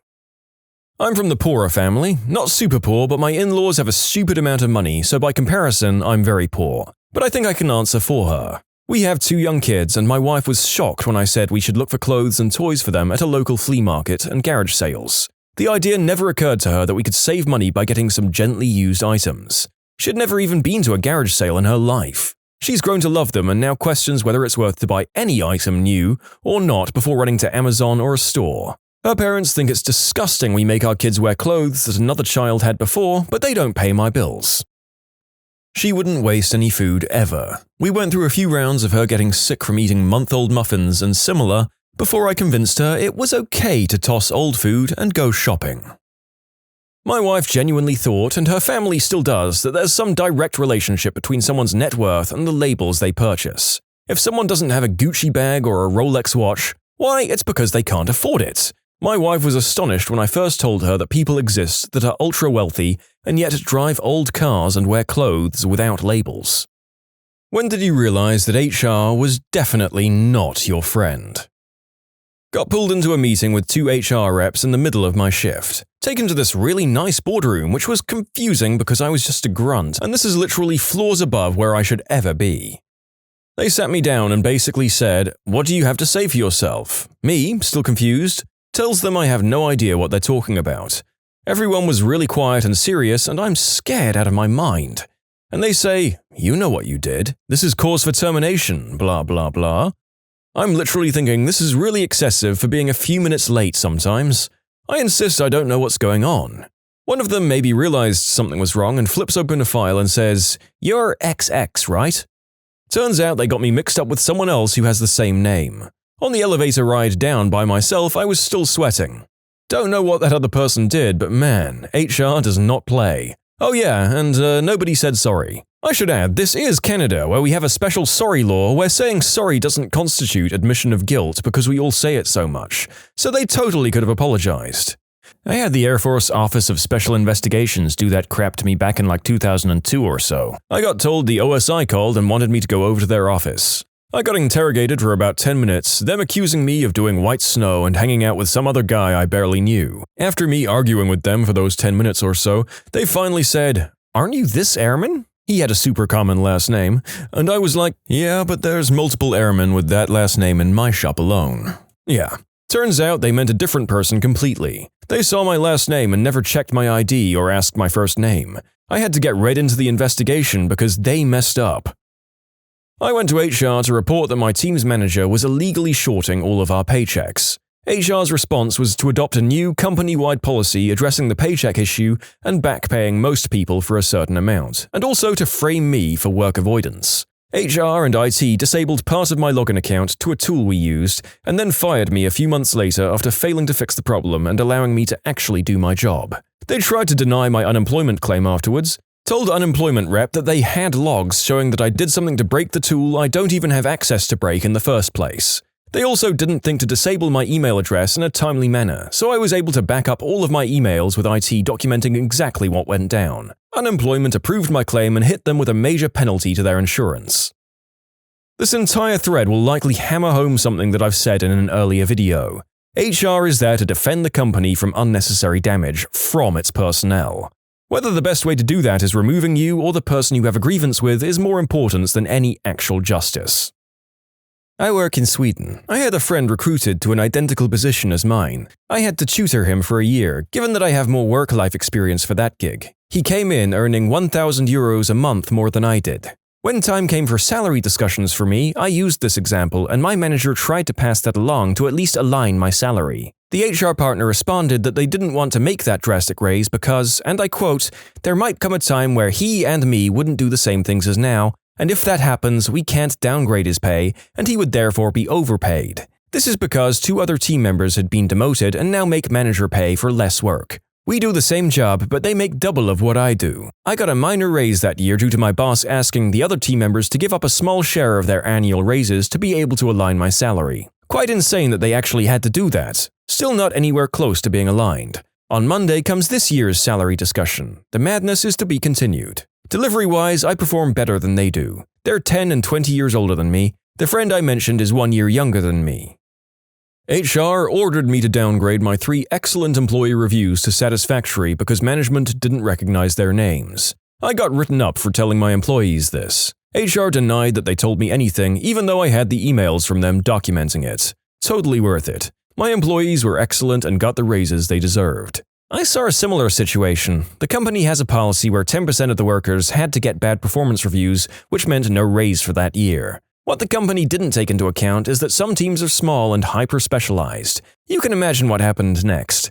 A bunch of crucial employees quit and that policy was cancelled, but the damage was already done. I fight this every year. Their argument is that part of the job should be going above and beyond the call of duty, so when people do a good job, that's technically satisfactory work, which warrants the same merit increase as everyone else. When I ask what the metrics are for exemplary work, they straight up told me that executive leadership isn't allowing any exemplary ratings this year, and that generally nobody should be able to get an exemplary rating. My counter is that hard work should be rewarded to encourage further hard work, and ask if they want to send a message that the company is only willing to encourage the bare minimum. Yes, that's what we prefer. The 3-point scale should just be a 2-point scale, nobody should get a 3. Isn't that some crap? Co-worker accidentally backed his company truck into my personal car while it was parked. He alerted me and our local manager immediately. We took photos, filled out the incident report, yada yada yada. Everyone in our office was in agreement about what happened, that it was an honest accident and the company's insurance should cover the cost of fixing my car. Then the HR director got involved. First, he tried to get me to assume liability since it was my personal vehicle that caused the accident. My car was parked in the parking lot and I was inside at my desk when it happened. When I pointed this out, he backed down and said he would file the claim.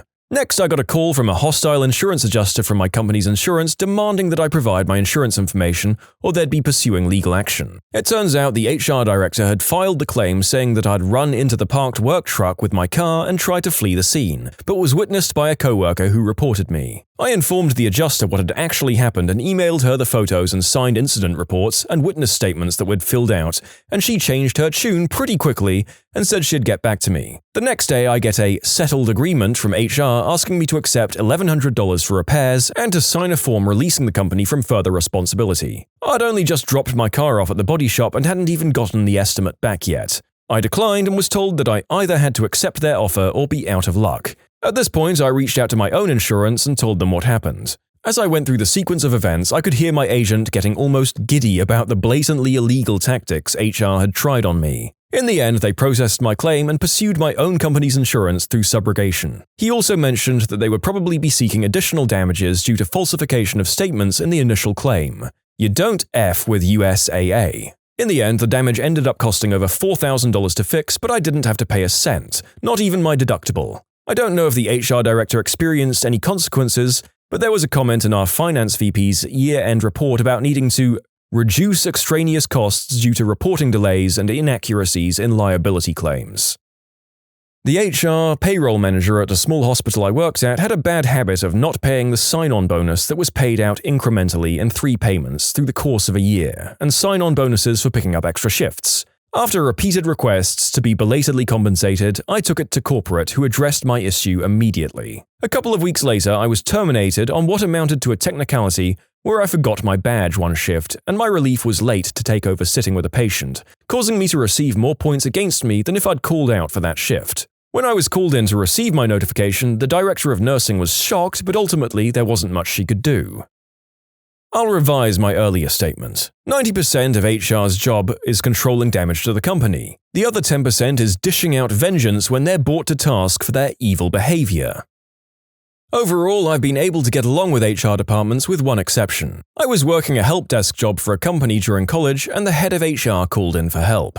He was making an Excel spreadsheet and couldn't figure out how to make a formula do what he wanted. I offered to come and take a look as we were in the same building, and he told me I couldn't because the spreadsheet was full of confidential information. So I asked then if he could describe exactly what he was trying to do without giving away any specific information, and he told me what he was trying to do was confidential. So I clarified that he wanted me to tell him how to do something, but I couldn't see it and he wouldn't even tell me what he was trying to do. At that point, he agreed that I wouldn't be able to assist him since he couldn't divulge anything. As soon as we hung up, he called my boss to complain that I was useless. That there is a top-tier Class A moron. You have my sympathy. They already said it was the head of HR. Calling him a Class A moron is redundant. HR hired consultants to run morale-building employee input sessions. Basically saying, we're not from the company. You can tell us all the things you don't like about working here and would like to see changed, and we'll put it all into a report for management. Don't worry, everything's anonymous. We just need material for our report, and you guys get to have your say in improving things around here. Turns out HR and the consultants recorded all the sessions and played the highlights for management. People were disciplined for criticizing the company or their immediate superiors, and any shred of faith or trust in management that the employees may have had was instantly incinerated. Managers now complain that they don't know what's going on in their teams because nobody tells them anything. I wonder why.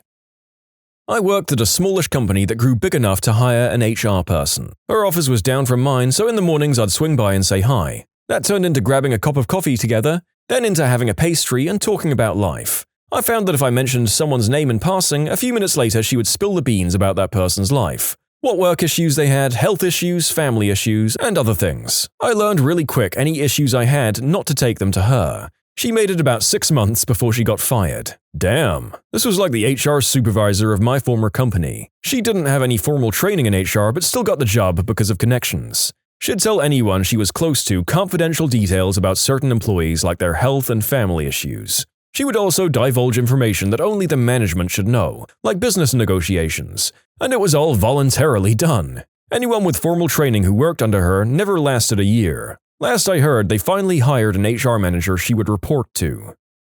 You can submit your own stories to be featured here on the channel. The story submission link is in the description below. And if you want to listen to some vibey music in the background, check out easymode, also linked below, and subscribe. I asked my boss for a desk phone with a speakerphone function because sometimes I need it at work to conference people on the phone with people in my office. We'd had these old yellow phones, so he told me to make a request to him and CC our office manager, and he'd send it to the HR department of our region via email. So I put forth a nice email outlining what I'm requesting and why I need it for HR's request. My office manager replies all and asks HR, per his request, should I order the phone through the same channels I've used before or is there a new policy? HR responded completely livid. She demanded to know why I needed this phone, it was in the email, and then accused my office manager of going behind HR's back and ordering phones before without approval. My office manager told my boss, who called HR and chewed her out, and I could hear yelling. My boss came out of his office and yelled at me. See what you've caused? He was fired up, but I know he didn't mean anything maliciously by it. I just laughed. HR had to apologize to office manager for accusations. Turns out, after everyone yelled their fricking lungs out for an hour, the speakerphone I needed was literally free and we had boxes of them in storage. I had it for a month before HR rolled out fancy new phones that were actually expensive and convoluted, requiring training to set up and use. At the company picnic, we had to wear fricking name tags, and I'd never met HR lady face to face, and she came up to me and said, "Oh, haven't we met? What's your name?" And I was trying to hide my name tag, but she read it and didn't seem happy to see me. I never understood why HR had to okay the purchases at my old company too. My coworker ordered stuff for our department, and one of the few things she put down was Kleenex, which our boss said was fine because we were running low. HR sees it and sends a long email to both my coworker and boss saying we were wasting money and had to cancel the order because there were some in a storage cabinet. To be fair, none of us knew, and that cabinet was located outside our department room. Our boss looked through the purchases before ordering, but for some reason HR was always strict and wanted to know why we were purchasing certain things. We need those binders for our project. What other reason would we buy them?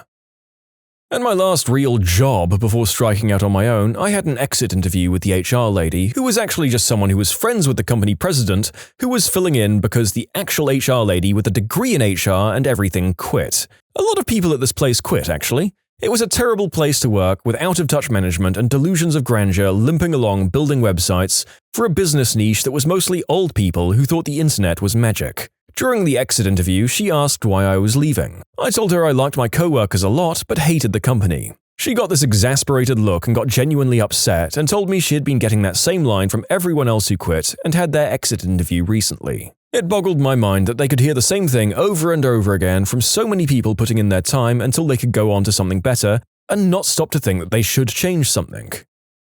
I mean, this might be the closest thing to an honest and decent HR rep that we've heard of in this thread so far, but it took someone not formally trained in HR to actually get it. HR person used her position to collect intel to get people she didn't like fired. Office survey. I put in some honest opinions of a member of my team. They were fair and honest criticisms of a system which was not working as designed. I had little contact with the system, but the whole thing seemed reasonable to me. I was in fact demoted for this, a position was created above me, and a colleague who was my equal was to be my manager. The position didn't exist before. This happened the same week my husband died, and the management felt like crap because of the timing. But still, on my return to work, I was basically called out for criticizing the same system in a whole company meeting, and it was explained how X system should and did work, and anyone who thought it didn't work was stupid. Cut to 2 years later. Person above me quits, partly because they're scared to tell company that anything has gone wrong because of how I was treated, and they have to promote me to that position because it now exists according to the rules and I'm the only one who can do it. Again, in a whole company meeting, they admit X system isn't working, and we're having a consultation to find out why. I laughed. I couldn't help it. I had to leave the room before it turned into hysteria. One of our departments shut down at noon thanks to an HVAC issue. Building management needed to move cubicles and pull out a chunk of drop ceiling, so the manager took them all out to the bar for a team-building exercise. Everyone in the department arrived the next morning to a final notice in lieu of termination on their desk that cited drinking on the job and time theft. The manager had an extra special third for improper use of a company credit card. None of what they'd done was against company policy, so the manager's boss, a vice president, called HR and told them that whatever newbie had written them to back the heck off. HR instead forwarded over a brand new policy manual and told the VP to make sure all the write-ups were signed and returned by the end of the day. The VP goes up the chain to his boss, the CEO. The CEO hadn't even seen it before, let alone authorized it. HR doesn't want to back down even when the CEO calls them. Sure, he hadn't authorized it, but he had asked them to consider revamping it back in March. This was the glorious revamp. They'd gone back to square one and completely rewritten it. It's full of best practices, industry standard rules, and easy to understand language.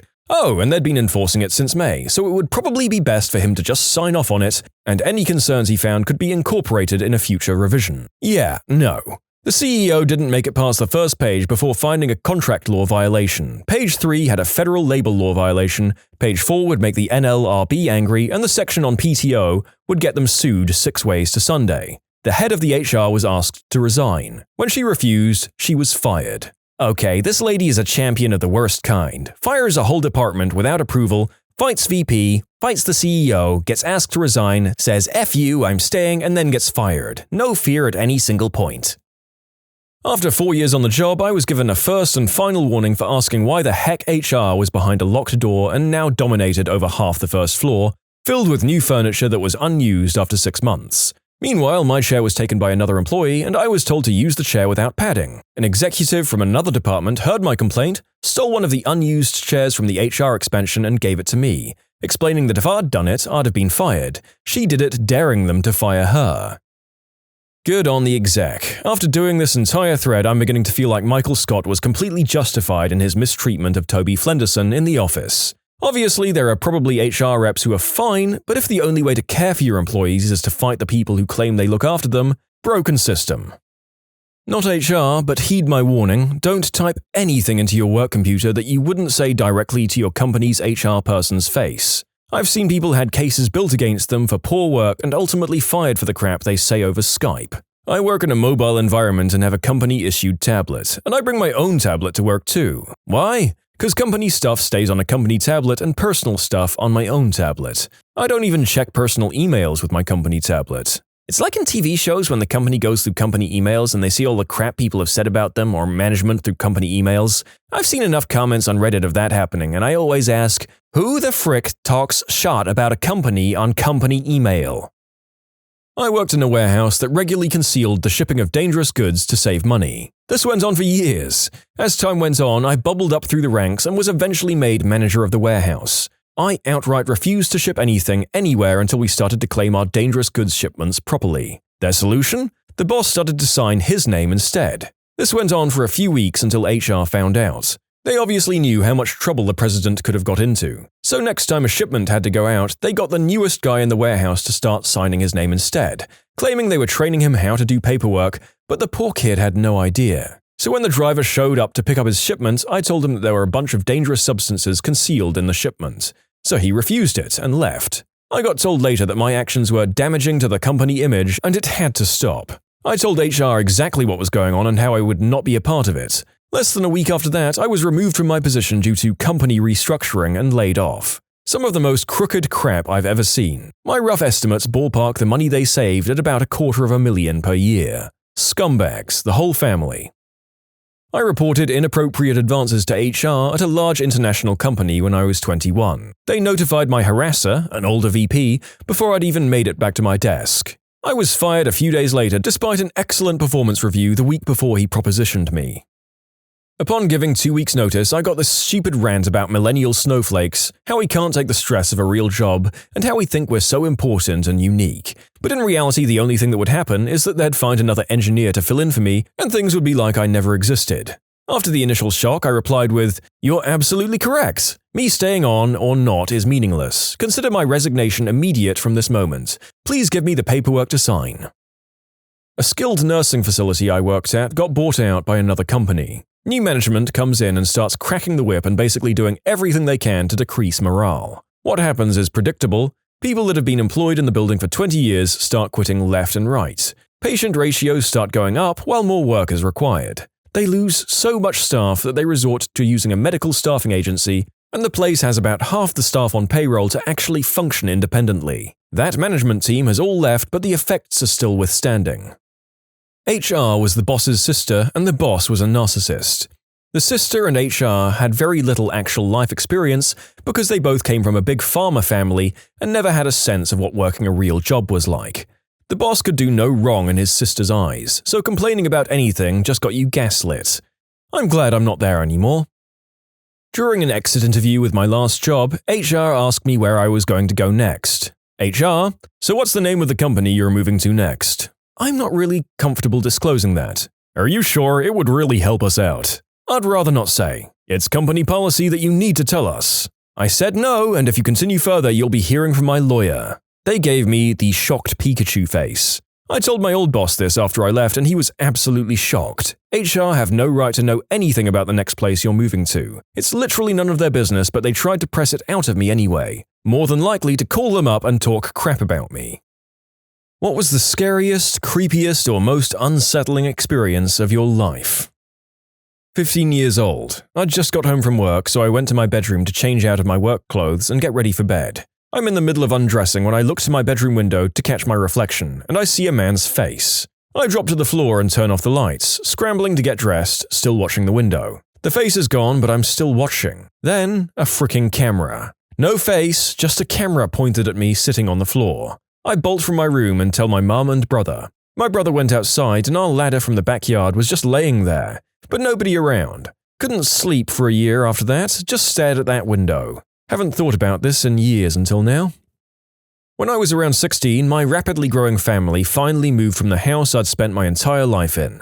As you'd expect, we spent a lot of time fondly remembering things we used to do in the house as we were packing everything up. At some point, I decided to go into the downstairs closet with a flashlight and read, something that I'd used to do when I was younger to get some peace and quiet. Now, this is one of those very deep closets that goes under the stairs. It went back about 8 feet and then had a left turn into a very low, maybe 3-foot-high space. This space was largely occupied by a mountain of old blankets and stuffed animals. Of course, this is the most fluffy spot to sit in and read. About an hour in, I shift a little to get comfortable, and I hear a low, slow, warped, hoarse voice say, "You'll always make me happy." I flipped my crap, hit my head on the low ceiling, and practically broke the door down getting out. After hyperventilating and explaining to my family why there was no color left on my face, I went back to see what it was. It was my stuffed little bear from when I was 3 or 4 years old that I happened to lean on just right to press his belly. But when I pressed on his stomach again though, nothing. That poor bear I hadn't played with since I was a toddler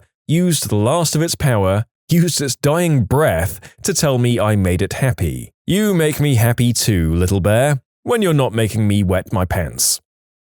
When I was a teen, I worked at a cable access studio and made mini-movies. My neighbors gave me their father's old video camera. They told me he never used it, but it didn't seem to work anymore and had a tape jammed in it. I fixed it up, and on the tape was hours of him driving around at night and filming people through their windows. There was nothing overly adult-rated on it, but there is something unsettling about seeing peeping Tom footage of a guy eating dinner with his family or over 20 minutes of some girls dancing around in their room. That is incredibly creepy, and I can't help but wonder if any of the footage was from the person from our first story. Probably not, but crazier internet coincidences have happened. I was watching scary movies and I got hungry, so I decided to go out for a late-night Taco Bell run. I lived alone at the time, so it was quite a shock as when I opened the door a hand was reaching in after me. I slammed the door on the offending arm and ran and grabbed a butcher knife. After closing all the blinds and sitting in the dark for an hour, I worked up the nerve to look outside. I was shocked to find a bunch of Chinese food menus for a new restaurant scattered all over the ground. My brother and I were probably about 7 and 5, respectively. We used to wake up every weekend and play computer games before my parents woke up. One day we turned on the computer and got an eerie message that was directed to us. It said, "Hello, Sam and James. This is your computer talking, and I am alive. Do not run and tell your parents. They cannot help you now." Turns out my dad had programmed the computer to say that upon starting. This was mid-90s. When I was about 7 to 8 years old, my family rented a house close to the beach for a week. The drive wasn't very long, but as an 8-year-old by the time we got there, I really had to feed the porcelain stallion a brown bone. We pulled into the driveway and are met by a middle-aged woman who owned the house, and showed us the place and told us about the town and what to do. My first instinct is to find the bathroom, so I ask and she tells me it's the second door on the right after the kitchen. Go inside and open the bathroom door to an older guy just standing there looking at me. I kinda duck my head down, say sorry, and went back outside. They noticed I was back pretty fast and I told them there was someone in the bathroom already. That's when it got weird. The lady looked at me confused and said there's no one else in the house. I explained that I definitely saw someone in the bathroom, and after searching the house we find no evidence of anyone else being in there. After a while, the lady told us her dad owned the house and lived there and recently passed away. She inherited the house and wasn't sure what to do with it, so she'd started renting it out. I'm pretty sure I saw her dad. This is the story of how a creepy encounter with a scary man at a harbor cafe saved me from something even more terrifying. It was in the autumn of 1994, and I was 19 years old. At the time, my dad had been working for almost 6 months abroad, and I was planning a surprise visit. My dad and I have always been close. I'm an only child, and my mother passed away from cancer when I was still a baby. So it was just my dad and I, a really tiny little family. But he made up for it by being the most awesome parent ever. Now that I wasn't a little kid anymore, I appreciated that more and more. I had booked the ticket and was ready to go. It was going to be great fun to surprise him with a visit. I had to take the ferry though and had just gotten my driving license and felt really unhappy about having to drive my little car on board the ferry and decided not to bring the car at all and just rent one once I got there. Having time to spend, I decided to have coffee at a nearby cafe, since I was early and they hadn't started telling people to go onto the ferry just yet. At the cafe, there were lots of truck drivers and I soon realized I was the only woman there. One man, a 40-ish bloke with ice blue eyes and tattoos all over him, was eyeing me from across the room. Something about him made my skin crawl. I got up to leave, feeling suddenly very uncomfortable, and to my utter horror, he followed. What do I do now? I asked myself. This was before everyone owned a cell phone, I might add. I decided to try and look busy and maybe he'd leave me alone. So I pulled out my ticket and tried to look like I was reading it carefully when he suddenly snatched it from my hand and said, "I'm on the same boat. I'll have hours of your company then. How lovely." In a voice that was an absurd combination of jovial flattery and hidden hostility. I felt very strongly that if I got on the boat with this man who now knew my booking details, I'd be in grave danger. I can't explain why the feeling was so overwhelming, but it was, and I decided then and there not to get on the boat. The ticket had been cheap anyway. I could get on the next one instead. I hid in the ladies' room until I knew the ferry had left, and then I went to rebook my ticket. The story could have ended there, a creepy encounter with a stalkerish man, but it doesn't. I was right in the assumption that getting on that ferry would have been unbelievably dangerous. Have you figured out the date yet? The date was September 28, 1994, and the name of the ship was the MS Estonia. And that cold night, she sank in the Baltic Sea, taking 852 people with her, resulting in the worst ferry catastrophe to strike Sweden to this day. I still recall that day with horror and wonder what would have happened if this creepy man had not taken an interest in me. If I'd not listened to my instinct and gotten on board, instead of waiting for the next boat. Would I have been among the survivors? Or would my dad have seen my name on the list of lives lost in the Baltic Sea? I worked at a movie theater selling concessions, and this older man approaches the counter and orders. I ask him, "Would you like anything else?" And he looks at me and says, "Every time I ask for the thing I want, they keep telling me it's illegal."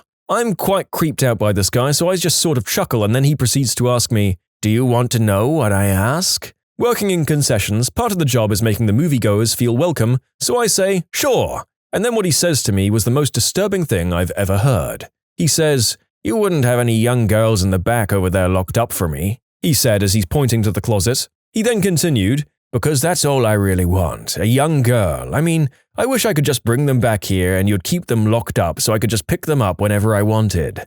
You know?" At this point, a line had already started forming up behind him and he'd still not paid yet, so I told him the total of his order and then he asked me, "You understand, right?" And I didn't know what to say, so I just chuckled and agreed. Then he pulled out a $10 bill and said, "I like you," and put it into the tip jar and walked away. Ugh.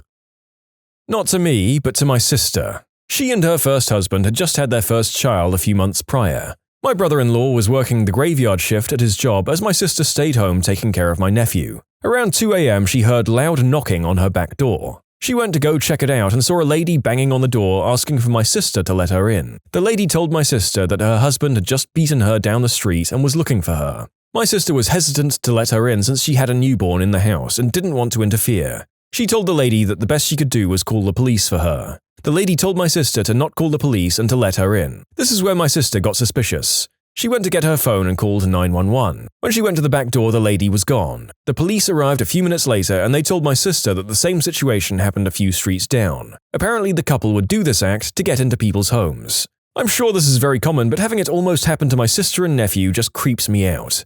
Some real Clockwork Orange crap. Thank God for your instincts on that one. The gormless narrator who can't say no to people would probably have let her in no matter how worried he was.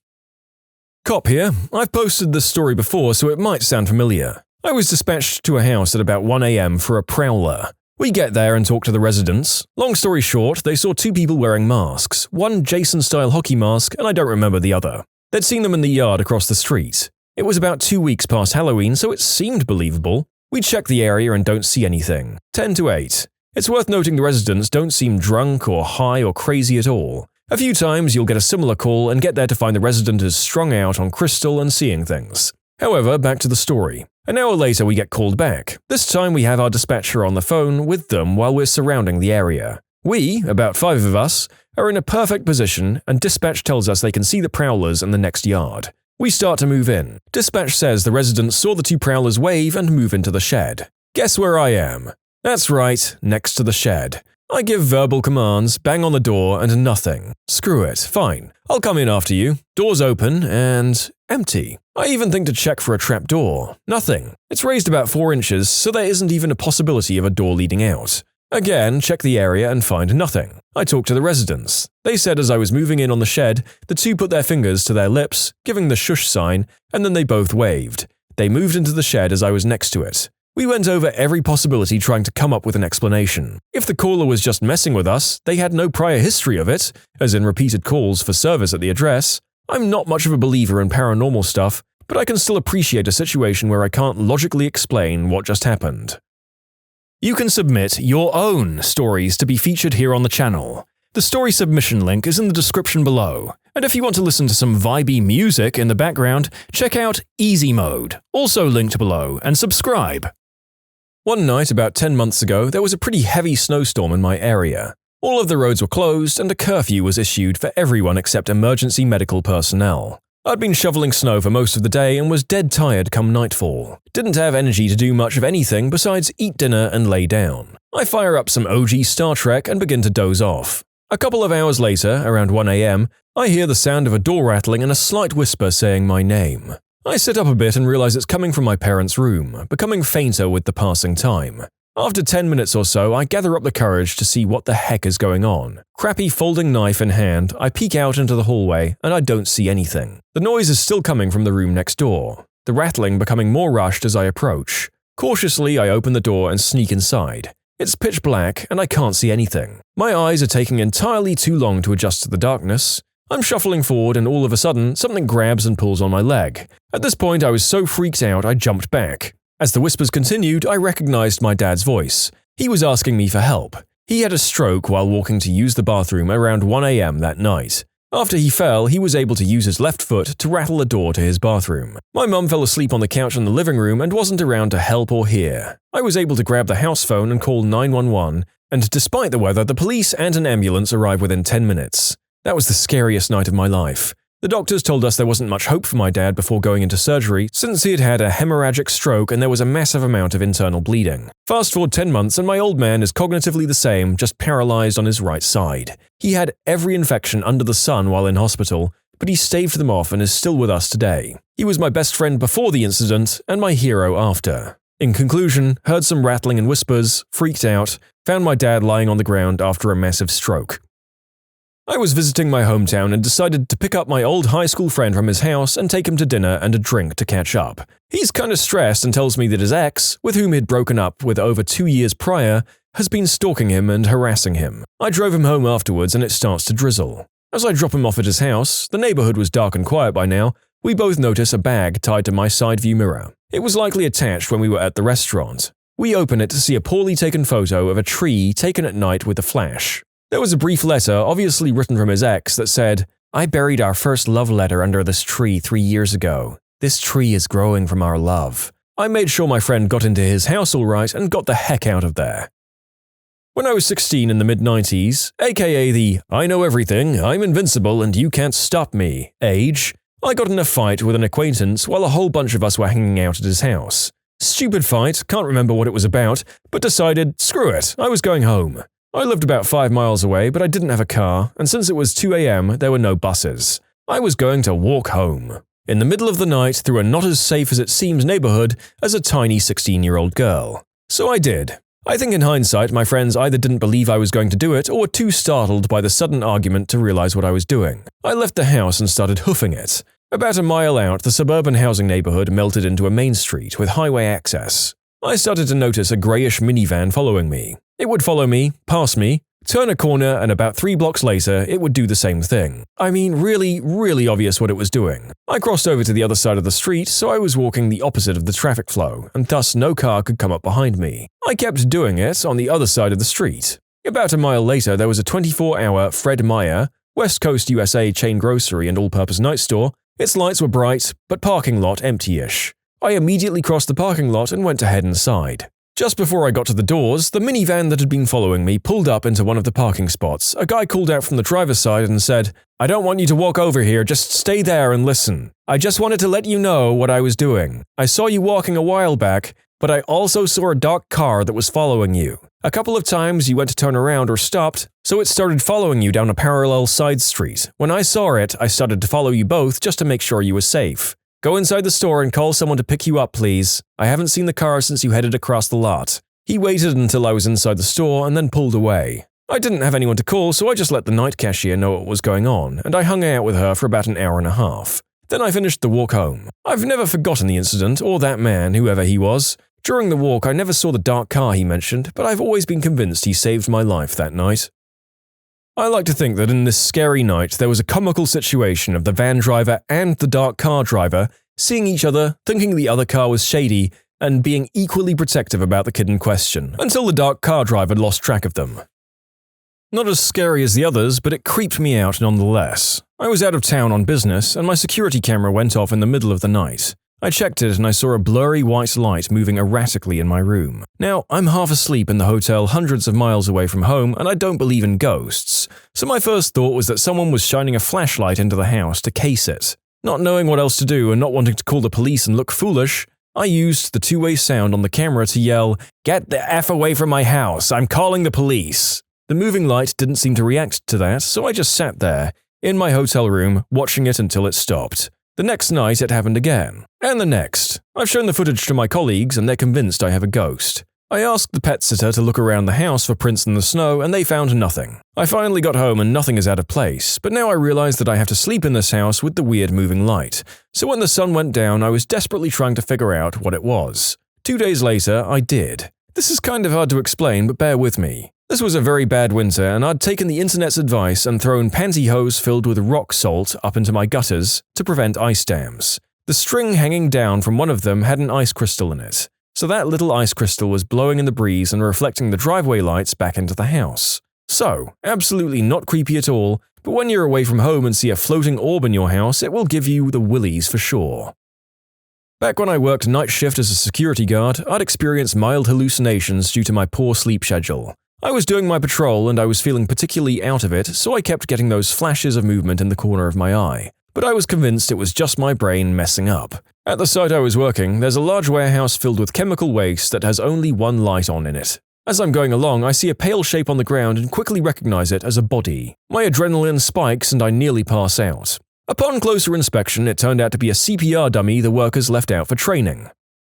I was sitting in our office room home alone when I was 19. I was typing a paper for one of my college classes. The office room used to be my sister's room before she moved out, so a lot of her decorations are still there. She had a photo of a mountain range, an oval-shaped mirror, and 3 different hangings that read Faith, Hope, and Love. This makes 5 total things hanging on the wall in the room. Suddenly I got random chills, which happens all the time, it was pretty cold there. But this time, as soon as I got the chills, everything in the room hanging on the walls fell off simultaneously. This really freaked me out, but it got a tiny bit worse. I got up and walked out of the room only to notice everything hanging on a wall in my house had fallen, besides the television in my room. All the pictures in the living room and the other rooms, all of the trophies in my room from Little League sports, and even a stand that held candles.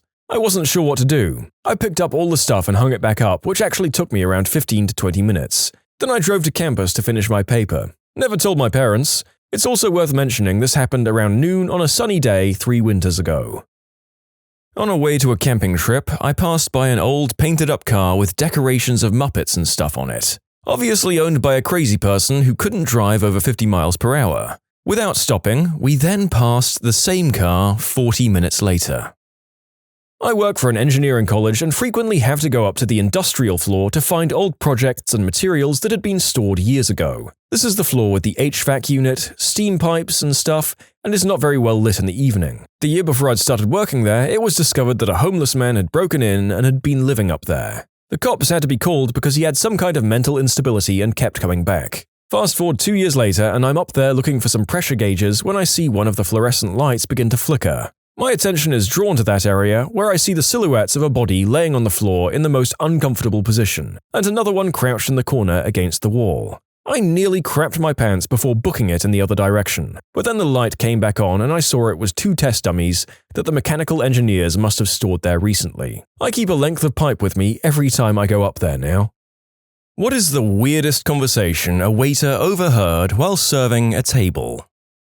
One day I was cleaning tables on the patio when I noticed these 2 men had spread cheap Parmesan cheese all over their table. I went over and asked very sweetly if I could clear it off for them. They shifted awkwardly and one of them asks, "This is for mosquito." "No, this is cheese." They turn to each other and yell in unison, "It is cheese." Turns out they were Danish and very nice, just confused. Last night was pizza and trivia night at the restaurant I serve at. I'm helping a couple in their mid to late 50s with pop culture questions, against restaurant policy. We were all laughing and having a great time when the wife leans over to her husband and says, "She's so cute, can I ask her to come home with us?" While I'm standing right there. I laughed it off and got a $40 tip on a $60 check, and their phone number. To keep those inquiring minds informed, no, I did not call them back. It's just not my thing. I'm in a committed relationship with a wonderful man, and jeopardizing what we have for $40 is dumb. They're regulars of mine, so Wednesdays should be interesting now. The wife was the really pushy one, too. Also, not Brad and Angelina. I overheard a man proposing a swinger lifestyle to his wife. She didn't like it one bit. And there I come to bring them their drinks in the middle of the conversation. "I can't believe you're going to lose your virginity tonight," said at a family table. I like to think they were all quick-witted and messing with me. Maybe she just got married? 2 adults, 2 kids, and the father said it. I really hope they were messing with me. I don't really remember the name used, but it went like this. What's Jennifer up to? Oh, she's probably effing my husband. This was at a table of 5 women who looked to be in their 60s. The Golden Girls just don't give an F. I was closing late one night and had a couple of really high teenagers come in. They could barely sit up in the booth and ordered $80 worth of food for 2 people. One of the guys ordered an iced tea and asked for Splenda with it. I brought out his drink and set it on the table along with the sugar caddy. This kid just stared at it for a minute and then asked which packet was Splenda. I told him it was the yellow one. Oh, what color is yellow? He finally asked. I pulled a packet out of the caddy and handed it to him and walked away. I couldn't hold my laughter in anymore. As I was walking away, he turned to his friend and asked, "Can she tell how high I am?" They tipped me a quarter. I wonder if that means they tipped 25 cents or 25%. Honestly, it can go either way with people on Green Herb. More awkward and sad than weird, but it was a conversation between a man and his 10-year-old son. The man was berating his son over his golf game. I work at a country club, so this isn't exactly unheard of, but the dad was being super intense with his criticism. He was calling his son a quitter for wanting to stop playing, and telling him that if he quit now, he'd always quit everything in life. The kid sat there and listened numbly for about 10 minutes before I came over to refill their waters, and my presence causes the dad to pause in his speech. As I'm walking away, the kid says, "Evan doesn't make me play golf. He tells me to do what I think is good for me." The next time I'm on the floor, I see the dad is just heartbroken. I ask a coworker who had been there a few years what the situation is. Apparently the man and his wife were divorced and his wife remarried. He had his son on weekends and they'd golf together. The kid was apparently pretty good, but had developed other interests. I could be way off, but I see it as a father who was trying to connect with his son but being a bit heavy-handed at it. The thing that gets me is that the guy doesn't come in with his son anymore. He comes in alone and drinks a lot at our bar. He doesn't say so much. My stomach drops every time I see him. I make an effort to go over and see how he's doing, even if it isn't my station for the night. I'll ask him how his work is going since that's the only thing he's forthcoming about. He'll give me a brief summary, I'll listen and nod my head. There was a month or 2 where he came in with a very friendly woman, but that was a while back. I just want to hug the guy and give him some advice about his son, but I don't want to make it awkward. While I was working at a Jose's Crustacean Hut, I was serving a well-dressed, seemingly happy couple. They ordered a steam pot for 2 and a side of fries to share. Right after I drop off the food, before I'm even out of earshot, the husband confesses to having been cheating and that he wants a divorce. She starts bawling her eyes out to the point she's doing the whole gasping for air between sobs thing. And my manager immediately rushes over to try and see if it was something she could fix because a full restaurant on a Saturday night is not the place for a screaming, sobbing woman. In the end, the couple stayed for 3 hours, didn't touch any of the food, and just had me throw it all out. Very weird day. Is Jose's Crustacean Hut a bad fake name for Joe's Crab Shack? I am so ashamed that I accepted she worked for a chain called Jose's Crustacean Hut without thinking twice. I used to work at a bakery, bistro type of place, and one time there was this table of 4 or 5 brunchy ladies talking quietly to each other. I overheard one of them say something about a multi-party bedroom adventure, and another responded also about this same encounter. I walked past their table again to try and overhear more, and realized they were talking about 4G, not an org. Well, you get the picture. Years ago, I was working in Pizza Hut in a not-so-great neighborhood outside of Atlanta. I was bringing a pizza to a table where I heard 2 kids who were no older than 7 in the middle of this conversation. Kid A said, "You best step down, B-word." Kid B said, "Try me. See you at Crossroads," and Kid A pointed his fingers like a gun at the other one. "No, see you at the Crossroads, mother effer." Then I asked them to sit down so I could serve the pizza. About 6 years ago, I was working at an Italian restaurant in California. A couple came in for lunch and ordered 2 iced teas and a 3-course special. Appetizer, entree, and dessert each. Maybe $25 total, the portions were smaller. After they down it, in about 25 minutes, the guy gets down on one knee and proposes to the lady. Keep in mind, this is like 11:45 on a Tuesday. She covers her face and the guy spends 20 minutes on one knee trying to convince her to say yes. It was the most uncomfortable thing that's ever happened to me. I had to go and drop off the check while the guy was still on his knee because he called me over. Anyway, they leave and come back in 2 months later and engaged, so it worked out, I guess.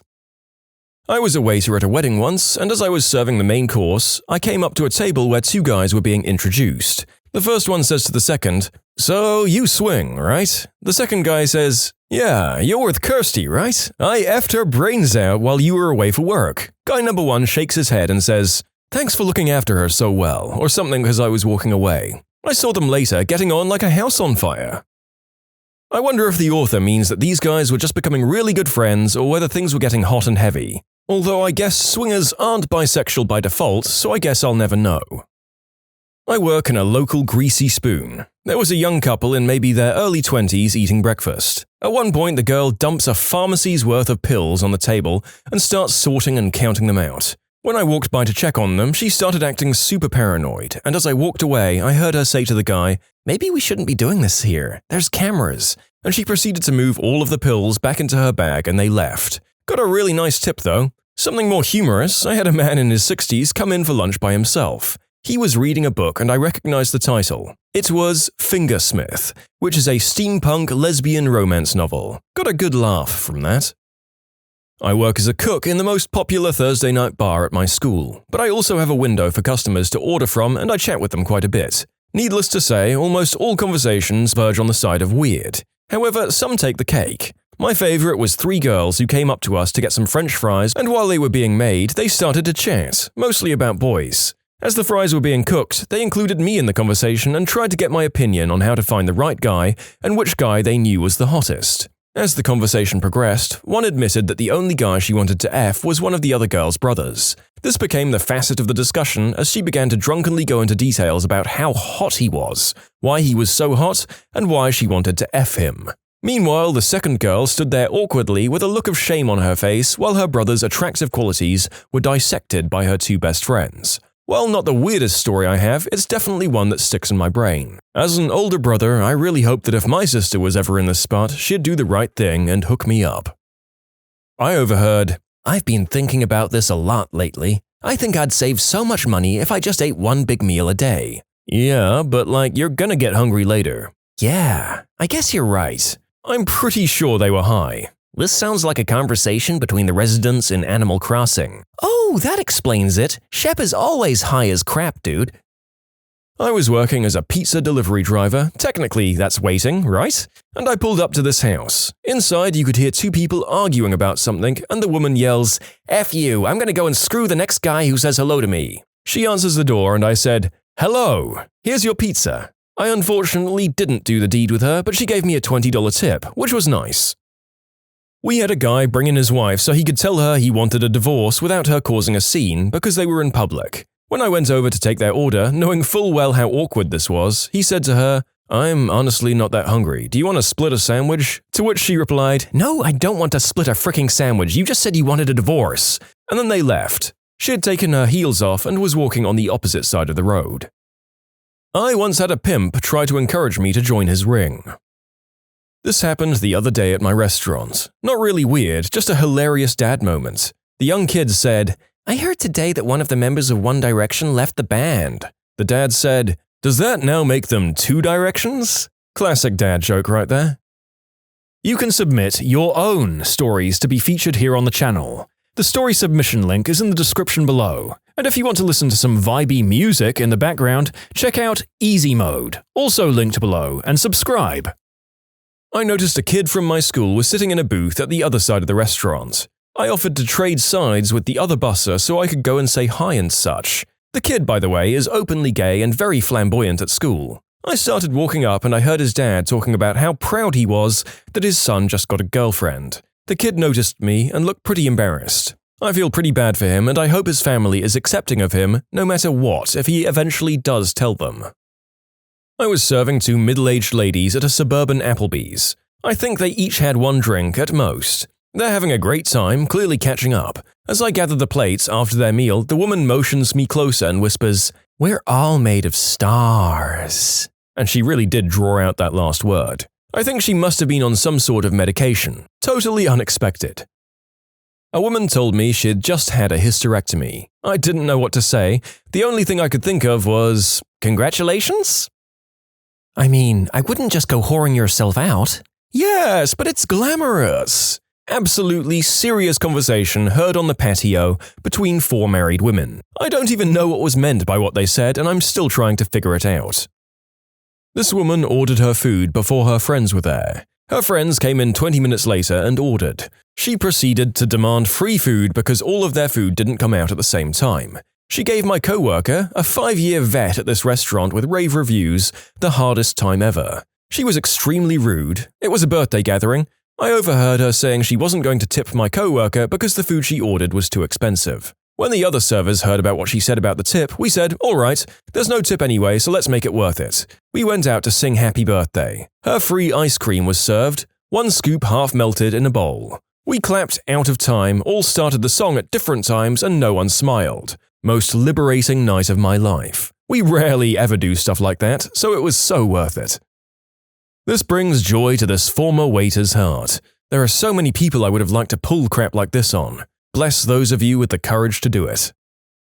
I have 2 stories that I've been dying to tell. I work in a 4-star restaurant. I had a man come in for dinner, sweating bullets from the time he sat down. He and the lady were obviously a couple, and the entire staff guessed what would happen, especially after he ordered a $300 bottle of champagne to start the meal. She looked happy, but worried through the entire meal. When the dessert came, he got down on one knee and I heard her say, "Please don't." Those 2 words stopped my heart. I can't imagine what this poor guy was going through. They had a hushed conversation and she ran out, literally ran, while he sat there holding an open ring box. He finished the bottle of wine they'd ordered during dinner and pretty wasted turned to me and said, "Why won't she let me love her?" Just like that. Like I'm going to give him some kind of answer to explain the complex and painful thing that's just happened. I told him that sometimes we fall in love with the wrong people, and the only people worth anyone's time are the ones who give back what they get. He finished the bottle, paid his tab, and slowly walked to the parking garage. I never saw him again. I also used to wait tables at a Bob Evans that was located across the street from a nursing home. Whoever chose that location was a genius, because old people love the crap out of Bob Evans. I had an elderly couple who came in every day for lunch and ordered the same thing. It got to the point that they would have their meal on the table by the time I saw them crossing the street from the window. They usually only got applesauce and banana bread or mashed potatoes. One time the old man came in alone after a week of absence. He never said it, but I knew she had passed away. He still ordered for her and let the food sit on her side of the table, every day. I cried more than one time delivering it. I hope one day my future husband loves me that much. Before anyone asks, yes, this story really did happen to me. I'm a cook, really a chef, but I don't like the term, but one of my servers came back to the kitchen with a 1,000-yard stare on her face. I asked her what's wrong and she just says, 41, meaning booth 41. 41 is 2 tables from the kitchen. So I act like I'm making my rounds in the dining room and I get near 41. It's 2 nice mid-40s looking people dressed in business casual from what I can tell.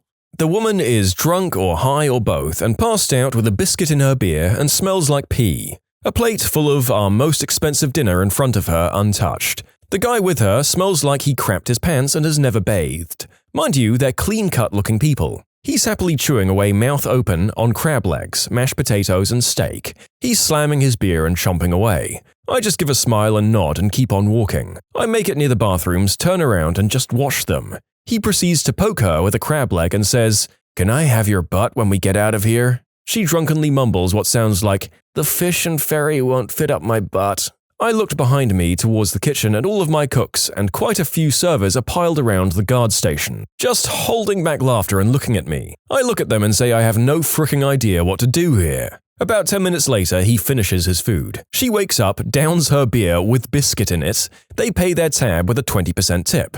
I had to close that corner of the restaurant for the rest of the night because the fricking smell wouldn't leave that area from them. I even took the booth seats out back as soon as they left. Their stink somehow soaked into the wood of the booth and lingered in my restaurant well past closing time. I made my cooks stand around the booth and smoke after closing, in hopes that the cigarette smoke would smell better than they did. Hearing a woman talk about how bad her hoo-ha smelled at an Applebee's trumps any other conversation ever. I wait tables in an assisted living home, an old folks' home, and have one table filled with men with dementia that have the same 1 or 2 conversations every day. First they introduce themselves, then they either talk about how one of them had a cousin who was his age and was more or less a brother to them, or about how the union saved everything. "We used to work for $1 a day, and it was hard work too. We'd still be doing it today if it weren't for the union. And if you didn't join, you were called a scab and they'd burn down your house or car. Those were the days. I've waited Chinese food for 5 years now. At the first restaurant I worked at, I heard a table of old women talking about how one of them was going to kill their husbands and what she was going to do with the insurance money. I stopped by to fill waters and asked what the talk of the day was. Weather, according to them. In hindsight, I should have said something, but I was 15 and scared shitless. Most recently, a guy in his early 20s was having lunch with his grandparents, and as I go to drop off the check, he gets all upset and says to the grandma, "I shower 3 times a week now, jeez." The same day at the bar, I heard a girl end her story with, "And that's how I learned what midget tossing was." My favorite was a few years ago, and it was a brother and sister in their 70s. I'd waited on them before. They always sit in the same spot, away from people and near the kitchen. I come out of the kitchen and turn the corner, and the lady is giving her brother the bird, screaming, "Frick you, Morty, I should have smothered you when I had the chance."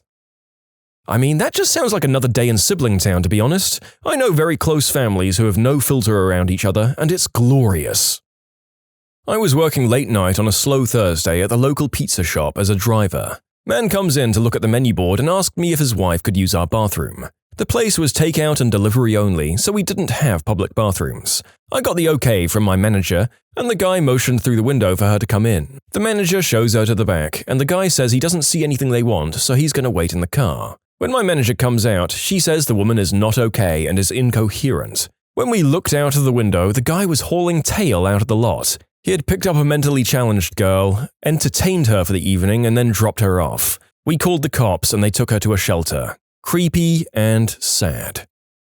I once overheard a mother tell her 12-year-old daughter, I'm guessing on the age but she looked fairly young, that she was not planned. I walked by just in time to hear her say, "Oh, don't worry, honey. Even though you're an accident, you're a well-loved accident." The girl looked at her mum with the saddest look on her face and burst into tears. I work as a host. Last night I had a middle-aged couple come in. I ask if it will be for 2, and the gentleman tells me they need a table for 3. The woman he's with immediately shoots him a confused look. I ask for the name of the guest joining them so we can show her to the table later. He says, Christine. She takes a deep sigh and says, "Really? She's coming?" To which he replies, "Well, she was invited," in a tone that suggests he wasn't a big fan of Christine either. Fast forward 15 minutes, and a nice middle-aged woman comes up to the host stand and says she's looking for her husband and his co-worker. Of course, she tells me she's Christine. Not a single one of them looked comfortable for that entire dinner. I'm a current indebted servant of Olive Garden. Some of the weirdest conversations I hear are about myself. "She's so young. Do you think she has kids to support? Why isn't she in school right now? I mean, it's Olive Garden and not an adult club. She has to be wearing colored contacts. Green eyes aren't real." I get elderly men who tell me they're lonely and ask if I will take them home just for the night. One man told me it was his 94th birthday, and when I asked if there was anything special I could do for him, he said, "Yeah, you can sit on my face." I almost got fired that day. I get really entitled high school girls who try to quietly talk crap about me being just a waitress and a total loser in life all the time. But the all-time weirdest was when I walked up to 2 high, and I mean completely toasted college students discussing aliens. "They could be one of us. How do you think we can do organ transplants? That's not natural. We can't grow organs, so where do we get them?" Illegal aliens, man. They land here, but they're just like us. So we take their livers. What is the weirdest thing you found at the bottom of an elevator shaft? I once accidentally lost my driver's license down the little gap in the elevator doors. I just dropped it and was super unlucky as it slipped through. It turned up in my mail 10 years later. Obviously long expired, but still crazy that some maintenance guy found it and bothered returning it. Pest control tech here. Snakes had gotten into the pit and were climbing up and dropping down on people as they rode the elevator. Good times. Snakes on an Elevator, the sequel to the Samuel L. Jackson movie. Worked at a hotel, guests dropped their phone down the shaft. After a few failed retrieval efforts, we called the elevator guys. They went down and got the phone and also found a carton of eggs. Rotten, but not cracked. I don't even understand how that could happen, actually. Because it was no accident. I work in tech now, but while I was in college, I helped an HVAC guy, and he had once had me put a carton of fresh eggs in the duct of a client's office that had stiffed him before. When I asked him why he was doing this, he said, "If this mother effer doesn't pay up, he's going to have a new issue." But then the guy paid 2 days later and I was sent to retrieve the eggs. He called it his 99-cents insurance policy. We found well over 1,500 tax returns at the bottom of the ATO's North Brisbane office elevator shaft. Oh my frickin' god, I know who dropped those! Like, exactly who. A person I know told us a story about how they used to work in the ATO Brisbane office, and if anything came across their desk that was too hard, it was dropped into the bottom of the elevator shaft. We were only talking about it the other night, having a giggle about what would happen if they were ever found. They giggled, saying a crap load of files went missing in that shaft. This was way back in the day, like 25 plus years ago, before computers and well before the internet. If something needed to be sent out, they'd have to fill in a form by hand, and then that was typed up by another person on a typewriter and then sent out in a letter. So it was easy to make paperwork disappear. I feel like 1,500 individual tax returns for a company would account for an awful lot of money. The author who replied to that must feel pretty confident nobody will care enough anymore. My dad was an elevator mechanic for about 15 years. He had a very dark sense of humor and would come home with some of the craziest stories. For example, anytime he was in an elevator, he would shake it a little or tap on the displays or buttons and go, "Yep, total piece of crap, inferior piece of crap."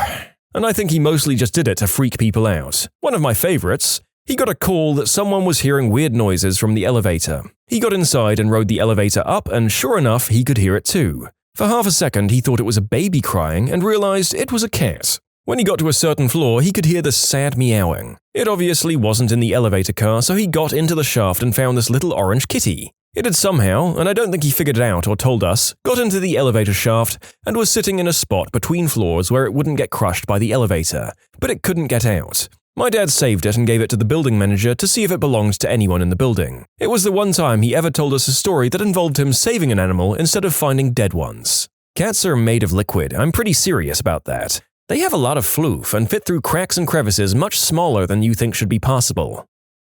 My dad supervises elevator mechanics, and one of them called him from a mental hospital and said, "You've got to see this." The maintenance guy was called because the elevator wasn't quite sitting level on the ground floor. It was about half an inch too high, and both patients and staff had been tripping on it. But all other floors were no problem. My dad arrived to find the maintenance guy cackling and looking into the bottom of the shaft. There were probably tens of thousands of magazines down there. They had to get a bunch of shovels, a small crew, and a rolling dumpster to clear it out. When it was all done, my dad decided to stay behind and pretend to read a newspaper while he sat in the lobby. After about half an hour, he sees an elderly patient holding a magazine, shuffling slowly toward the elevator. He stops in front of the doors, glances left, glances right, and quickly stoops down and slides the magazine into the gap, and shovels away as fast as he can with a huge grin on his face. My dad couldn't help but laugh hysterically. This guy had probably been sliding magazines in there multiple times per day, every day for decades. I should ask him whether he reported it or let the guy have his fun. It wouldn't surprise me if my dad went with the latter. As a psychiatrist, I've become fairly desensitized to weird patient actions, but I appreciate this story for how long this patient was doing this. Usually the passive-aggressive stuff goes away quickly, but this man sounds resilient as frick. Imagine what he could have done without getting served a bad genetic hand.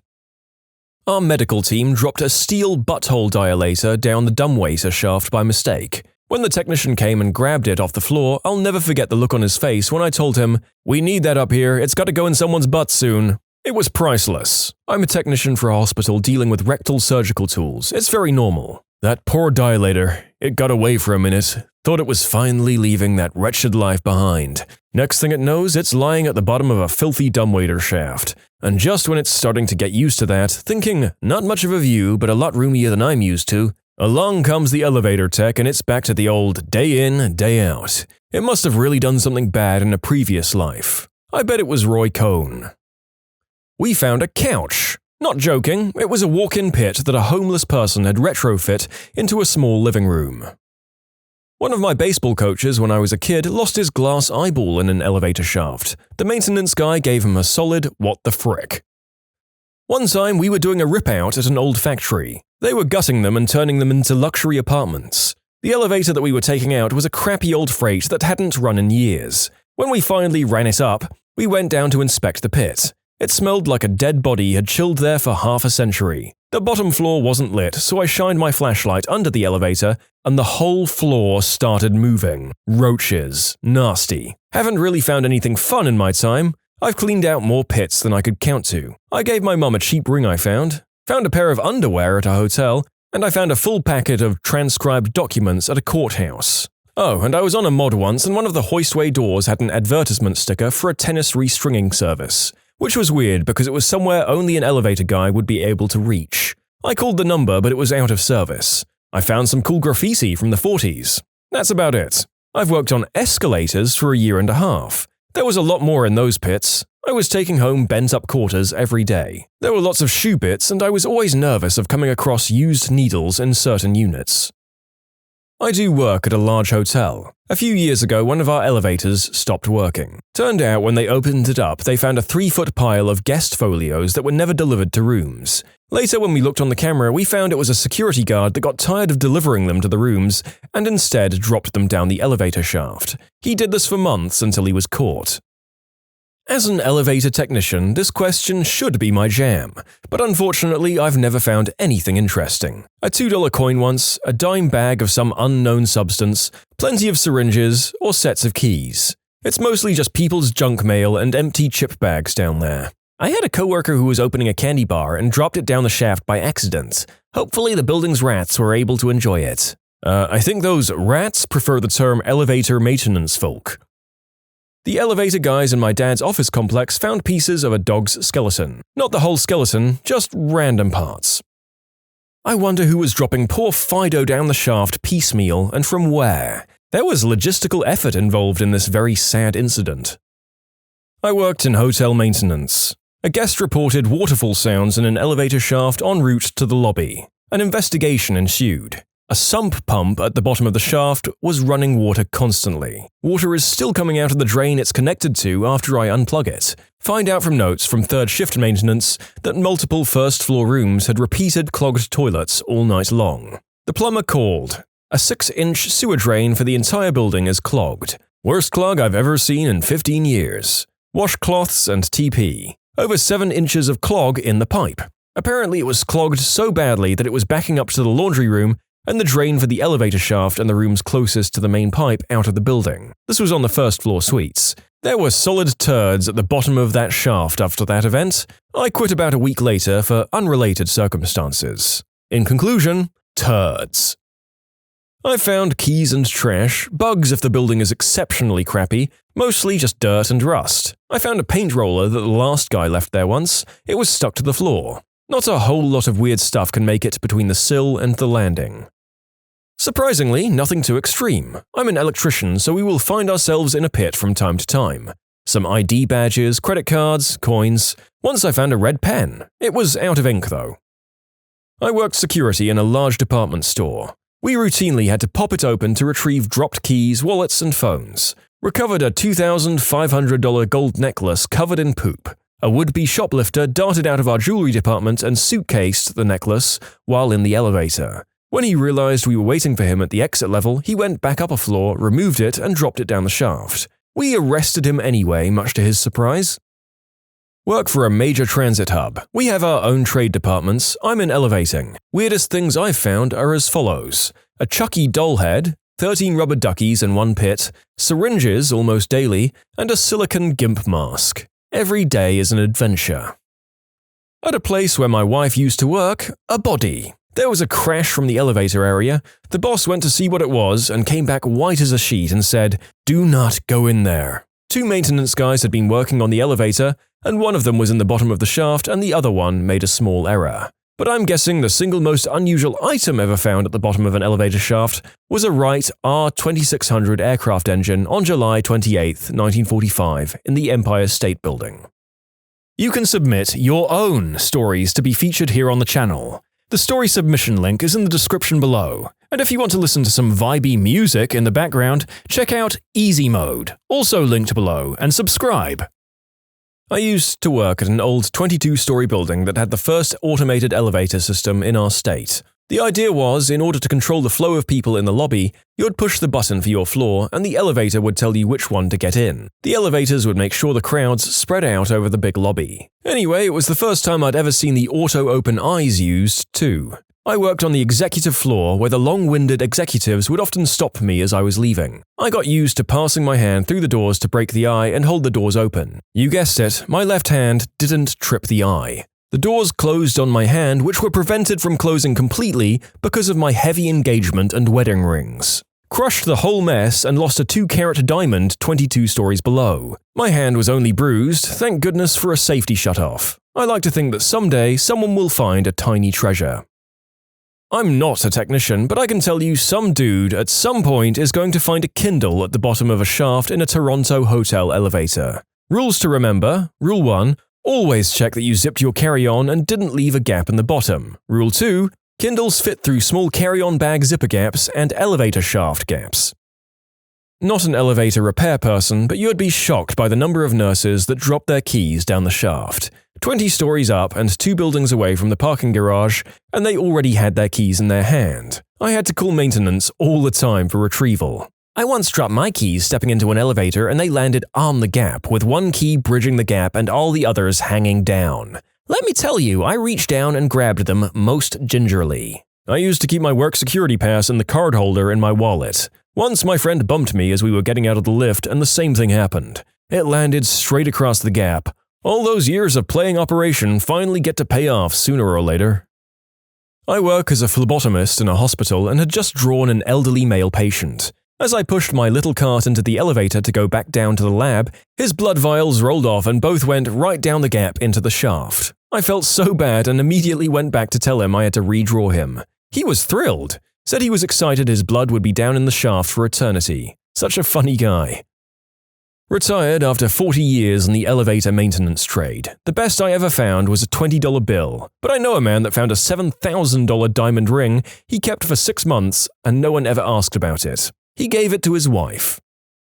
Empty substance bags or used rubbers and needles, money or discarded lotto tickets. Usually the norm. If you're lucky, maybe an infestation of roaches sometimes.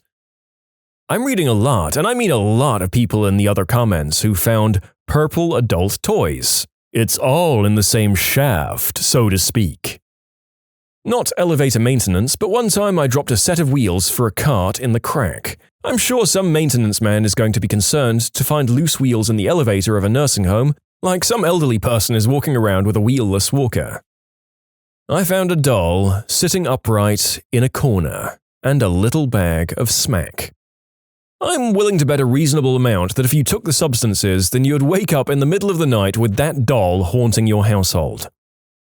Not exactly an answer to the question, but still adjacent. When we came to a call about broken doors, we were not expecting that someone, for some unknown reasons, stole 1/2 of an elevator's doors.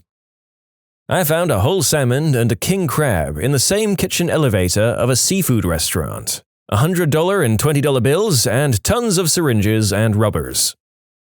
In 1988, the same bones were rediscovered when a new elevator shaft near the south parking lot on Elm Street was excavated. At that time, 11 skulls and 88 pounds of bones were found on one day, followed by 119 more pounds of bones. The Inquirer reported that they were being stored at the morgue. Cincinnati Music Hall, built on a children's home, built on a potter's field, built on a burial site, built on bulldozed indigenous mounds. I mean, that place is definitely not haunted, right? Holy crap, I've just asked a guy I knew who does this work last night. It wasn't surprising as I expected, just a ball, a very large ball, that had no business being able to get down there. Then I asked if he ever left anything strange down there for the next guy. He went quiet and slowly turned to me, pulling a Barbie out of his pocket. I found the Chamber of Secrets. You're a maintenance technician, Harry. Not in elevator repair. A few months ago, we had a floridly psychopathic patient. Think staring into space, can't form a coherent sentence, and a few other symptoms. He was brought into hospital. There was a fire alarm at an apartment building, and when the fire team went in, they somehow found this guy living in an elevator shaft. He had evidently been there for some period of time. Most of his delusions that he was talking about for me, that I could understand, were about time travel and Jesus. So we were joking a bit that he wasn't actually psychotic and was just time-traveling Jesus. It depends on the building and neighborhood. I've seen everything from dirty diapers to used needles, keys, wallets, phones, picture frames, sandwiches, and I guess the icing on the cake was a Tamagotchi. No, it didn't work, so we typically just trashed everything unless it was valuable. I always turned jewelry into the management's office, but I worked with guys who definitely sold valuables for unsavory purposes. In conclusion, that crack between the car and the door is a black hole for objects. The company where I worked had an old heavy-duty freight elevator that was semi-abandoned. It was more like an automotive lift with giant pistons embedded in the ground, but installed in an elevator shaft. When they needed to move something huge, they would fill the hydraulics with oil. It took hundreds of gallons of oil to top off the system, including the giant pistons, and then they would use it for a day. A few months later, they would try to use it again and find the oil gone. Once, they planned to use it the following day, so maintenance pumped in the oil to get ready. The next day, no oil. They refilled it the morning of the move and got one lift out of it before it stopped. The company knew it was spilling hydraulic oil into the ground under the plant and just didn't give a crap. They finally abandoned it for good when the maintenance guys threatened to report the illegal oil dumping. I had to clean some bad insulation at the top of the elevator chamber. So the maintenance guy brought the elevator to the top of the second floor and we got on top to reach up. On the elevator car were a few pairs of women's underwear and used rubbers. So someone was doing the deed on top of the elevator. How they got there was a mystery because it was a very modern one, and you need a special key to open the control box to access the top of the elevator. 100% this special key is the exact same key across thousands of elevators. Some jerk with a 3D printer, plaster, LED, and a high-resolution camera, i.e. a modern smartphone, can pretty accurately reproduce working keys from a photograph. Or you just buy the 5 most common keys on eBay for $15. In college, I pulled out my lanyard on which my Motorola Razr was sitting. My phone flew up in the air and dropped in the gap between the elevator and the floor. It dropped 4 floors. Maintenance was able to climb down there, and my phone barely had a scratch. My dad has been an elevator repairman for almost 30 years now. His best find to date was a $12,000 yellow diamond engagement ring. Tried for a while to find the owner, but eventually he got to keep it. Been in the game for 12 years now, found a full Christmas tree last month. Other finds are $5K and $20 notes, a big bag of substances, roughly 5 kilograms of brand new shoes by the boxload, and a severed finger. So backstory, the Christmas tree was found this year on a council estate in August. Photos were taken for the office as it was rather amusing. I visit this lift every month. The money and substances were found in the same lift around 3 months apart 7 years ago. The money was split between me and my engineer, as I was an apprentice at the time. The substances we handed into security. The shoes were found on a passenger staff lift out the back of JD Sports. We suspect a staff member was sticking them down there and loading them into a car at the end of his shift. Police were involved in this one. The finger was found in a very expensive apartment building. We're talking 50 floors and million-dollar apartments. Again, police and emergency medical services were involved in this one. Elevator repairman here. I haven't found anything crazy, just the normal stuff. Cockroaches, underwear, and a couple of bucks. But since you're reading this, I'll let you in on a little-known feature. Elevators have a tipping feature. If you slip money down between the sill into the pit, the elevator will get you to your floor faster. If you put in enough money, it will skip all other calls and bring you right to your floor. You're welcome. No, don't mind me down here. I found ID cards, keys, small dead animals, lizards and rats mostly, lots of cobwebs, needles, 1 AirPod, and things like that. The weirdest thing I've ever found as a repair guy is a clean pit. The service guys normally don't clean anything. I remember when I was maybe 10, I had a Nokia 3310, I believe, one of the brick ones anyway. I dropped it down the bottom of the elevator shaft in the small gap between the doors on the 6th or 7th floor. It was down there for months until I saw the elevator and maintenance man and asked if he could have a look. Not only was it still down there, unbroken, it still had battery life. Those were the days. I'm not an elevator maintenance person, but I have been in dozens of elevator shafts for work. I'm a bomb tech, and when I was in the army, I did a lot of POTUS and VIP missions in conjunction with the Secret Service. They don't have a bomb squad, so they steal us. It's a great gig, and you get to travel all over and stay in some insanely nice hotels. Anyway, the elevator shafts must be cleared to ensure there aren't any devices in there. Basically, any place that the POTUS or VIP will go needs to be checked out. I've done a fair amount of elevator surfing, which is riding on top of the car. The weirdest and funniest thing I've ever seen was a 12-inch Superman figurine that had its feet glued to the top of the elevator. The head was slightly tilted back and the arms were pointing upwards, so it appeared like Superman was flying up, up, and away whenever the elevator was in use. I have a picture of it saved on an external hard drive somewhere. That crap was hilarious. When you subscribe, make sure to hit the bell to turn on notifications. Put the playlist on in the background to finish listening to all the stories, or if you want some vibey music to put on in the background, check out easymode. If you like Am I the Genius, give Am I the Jerk a shot. Everything linked in the description.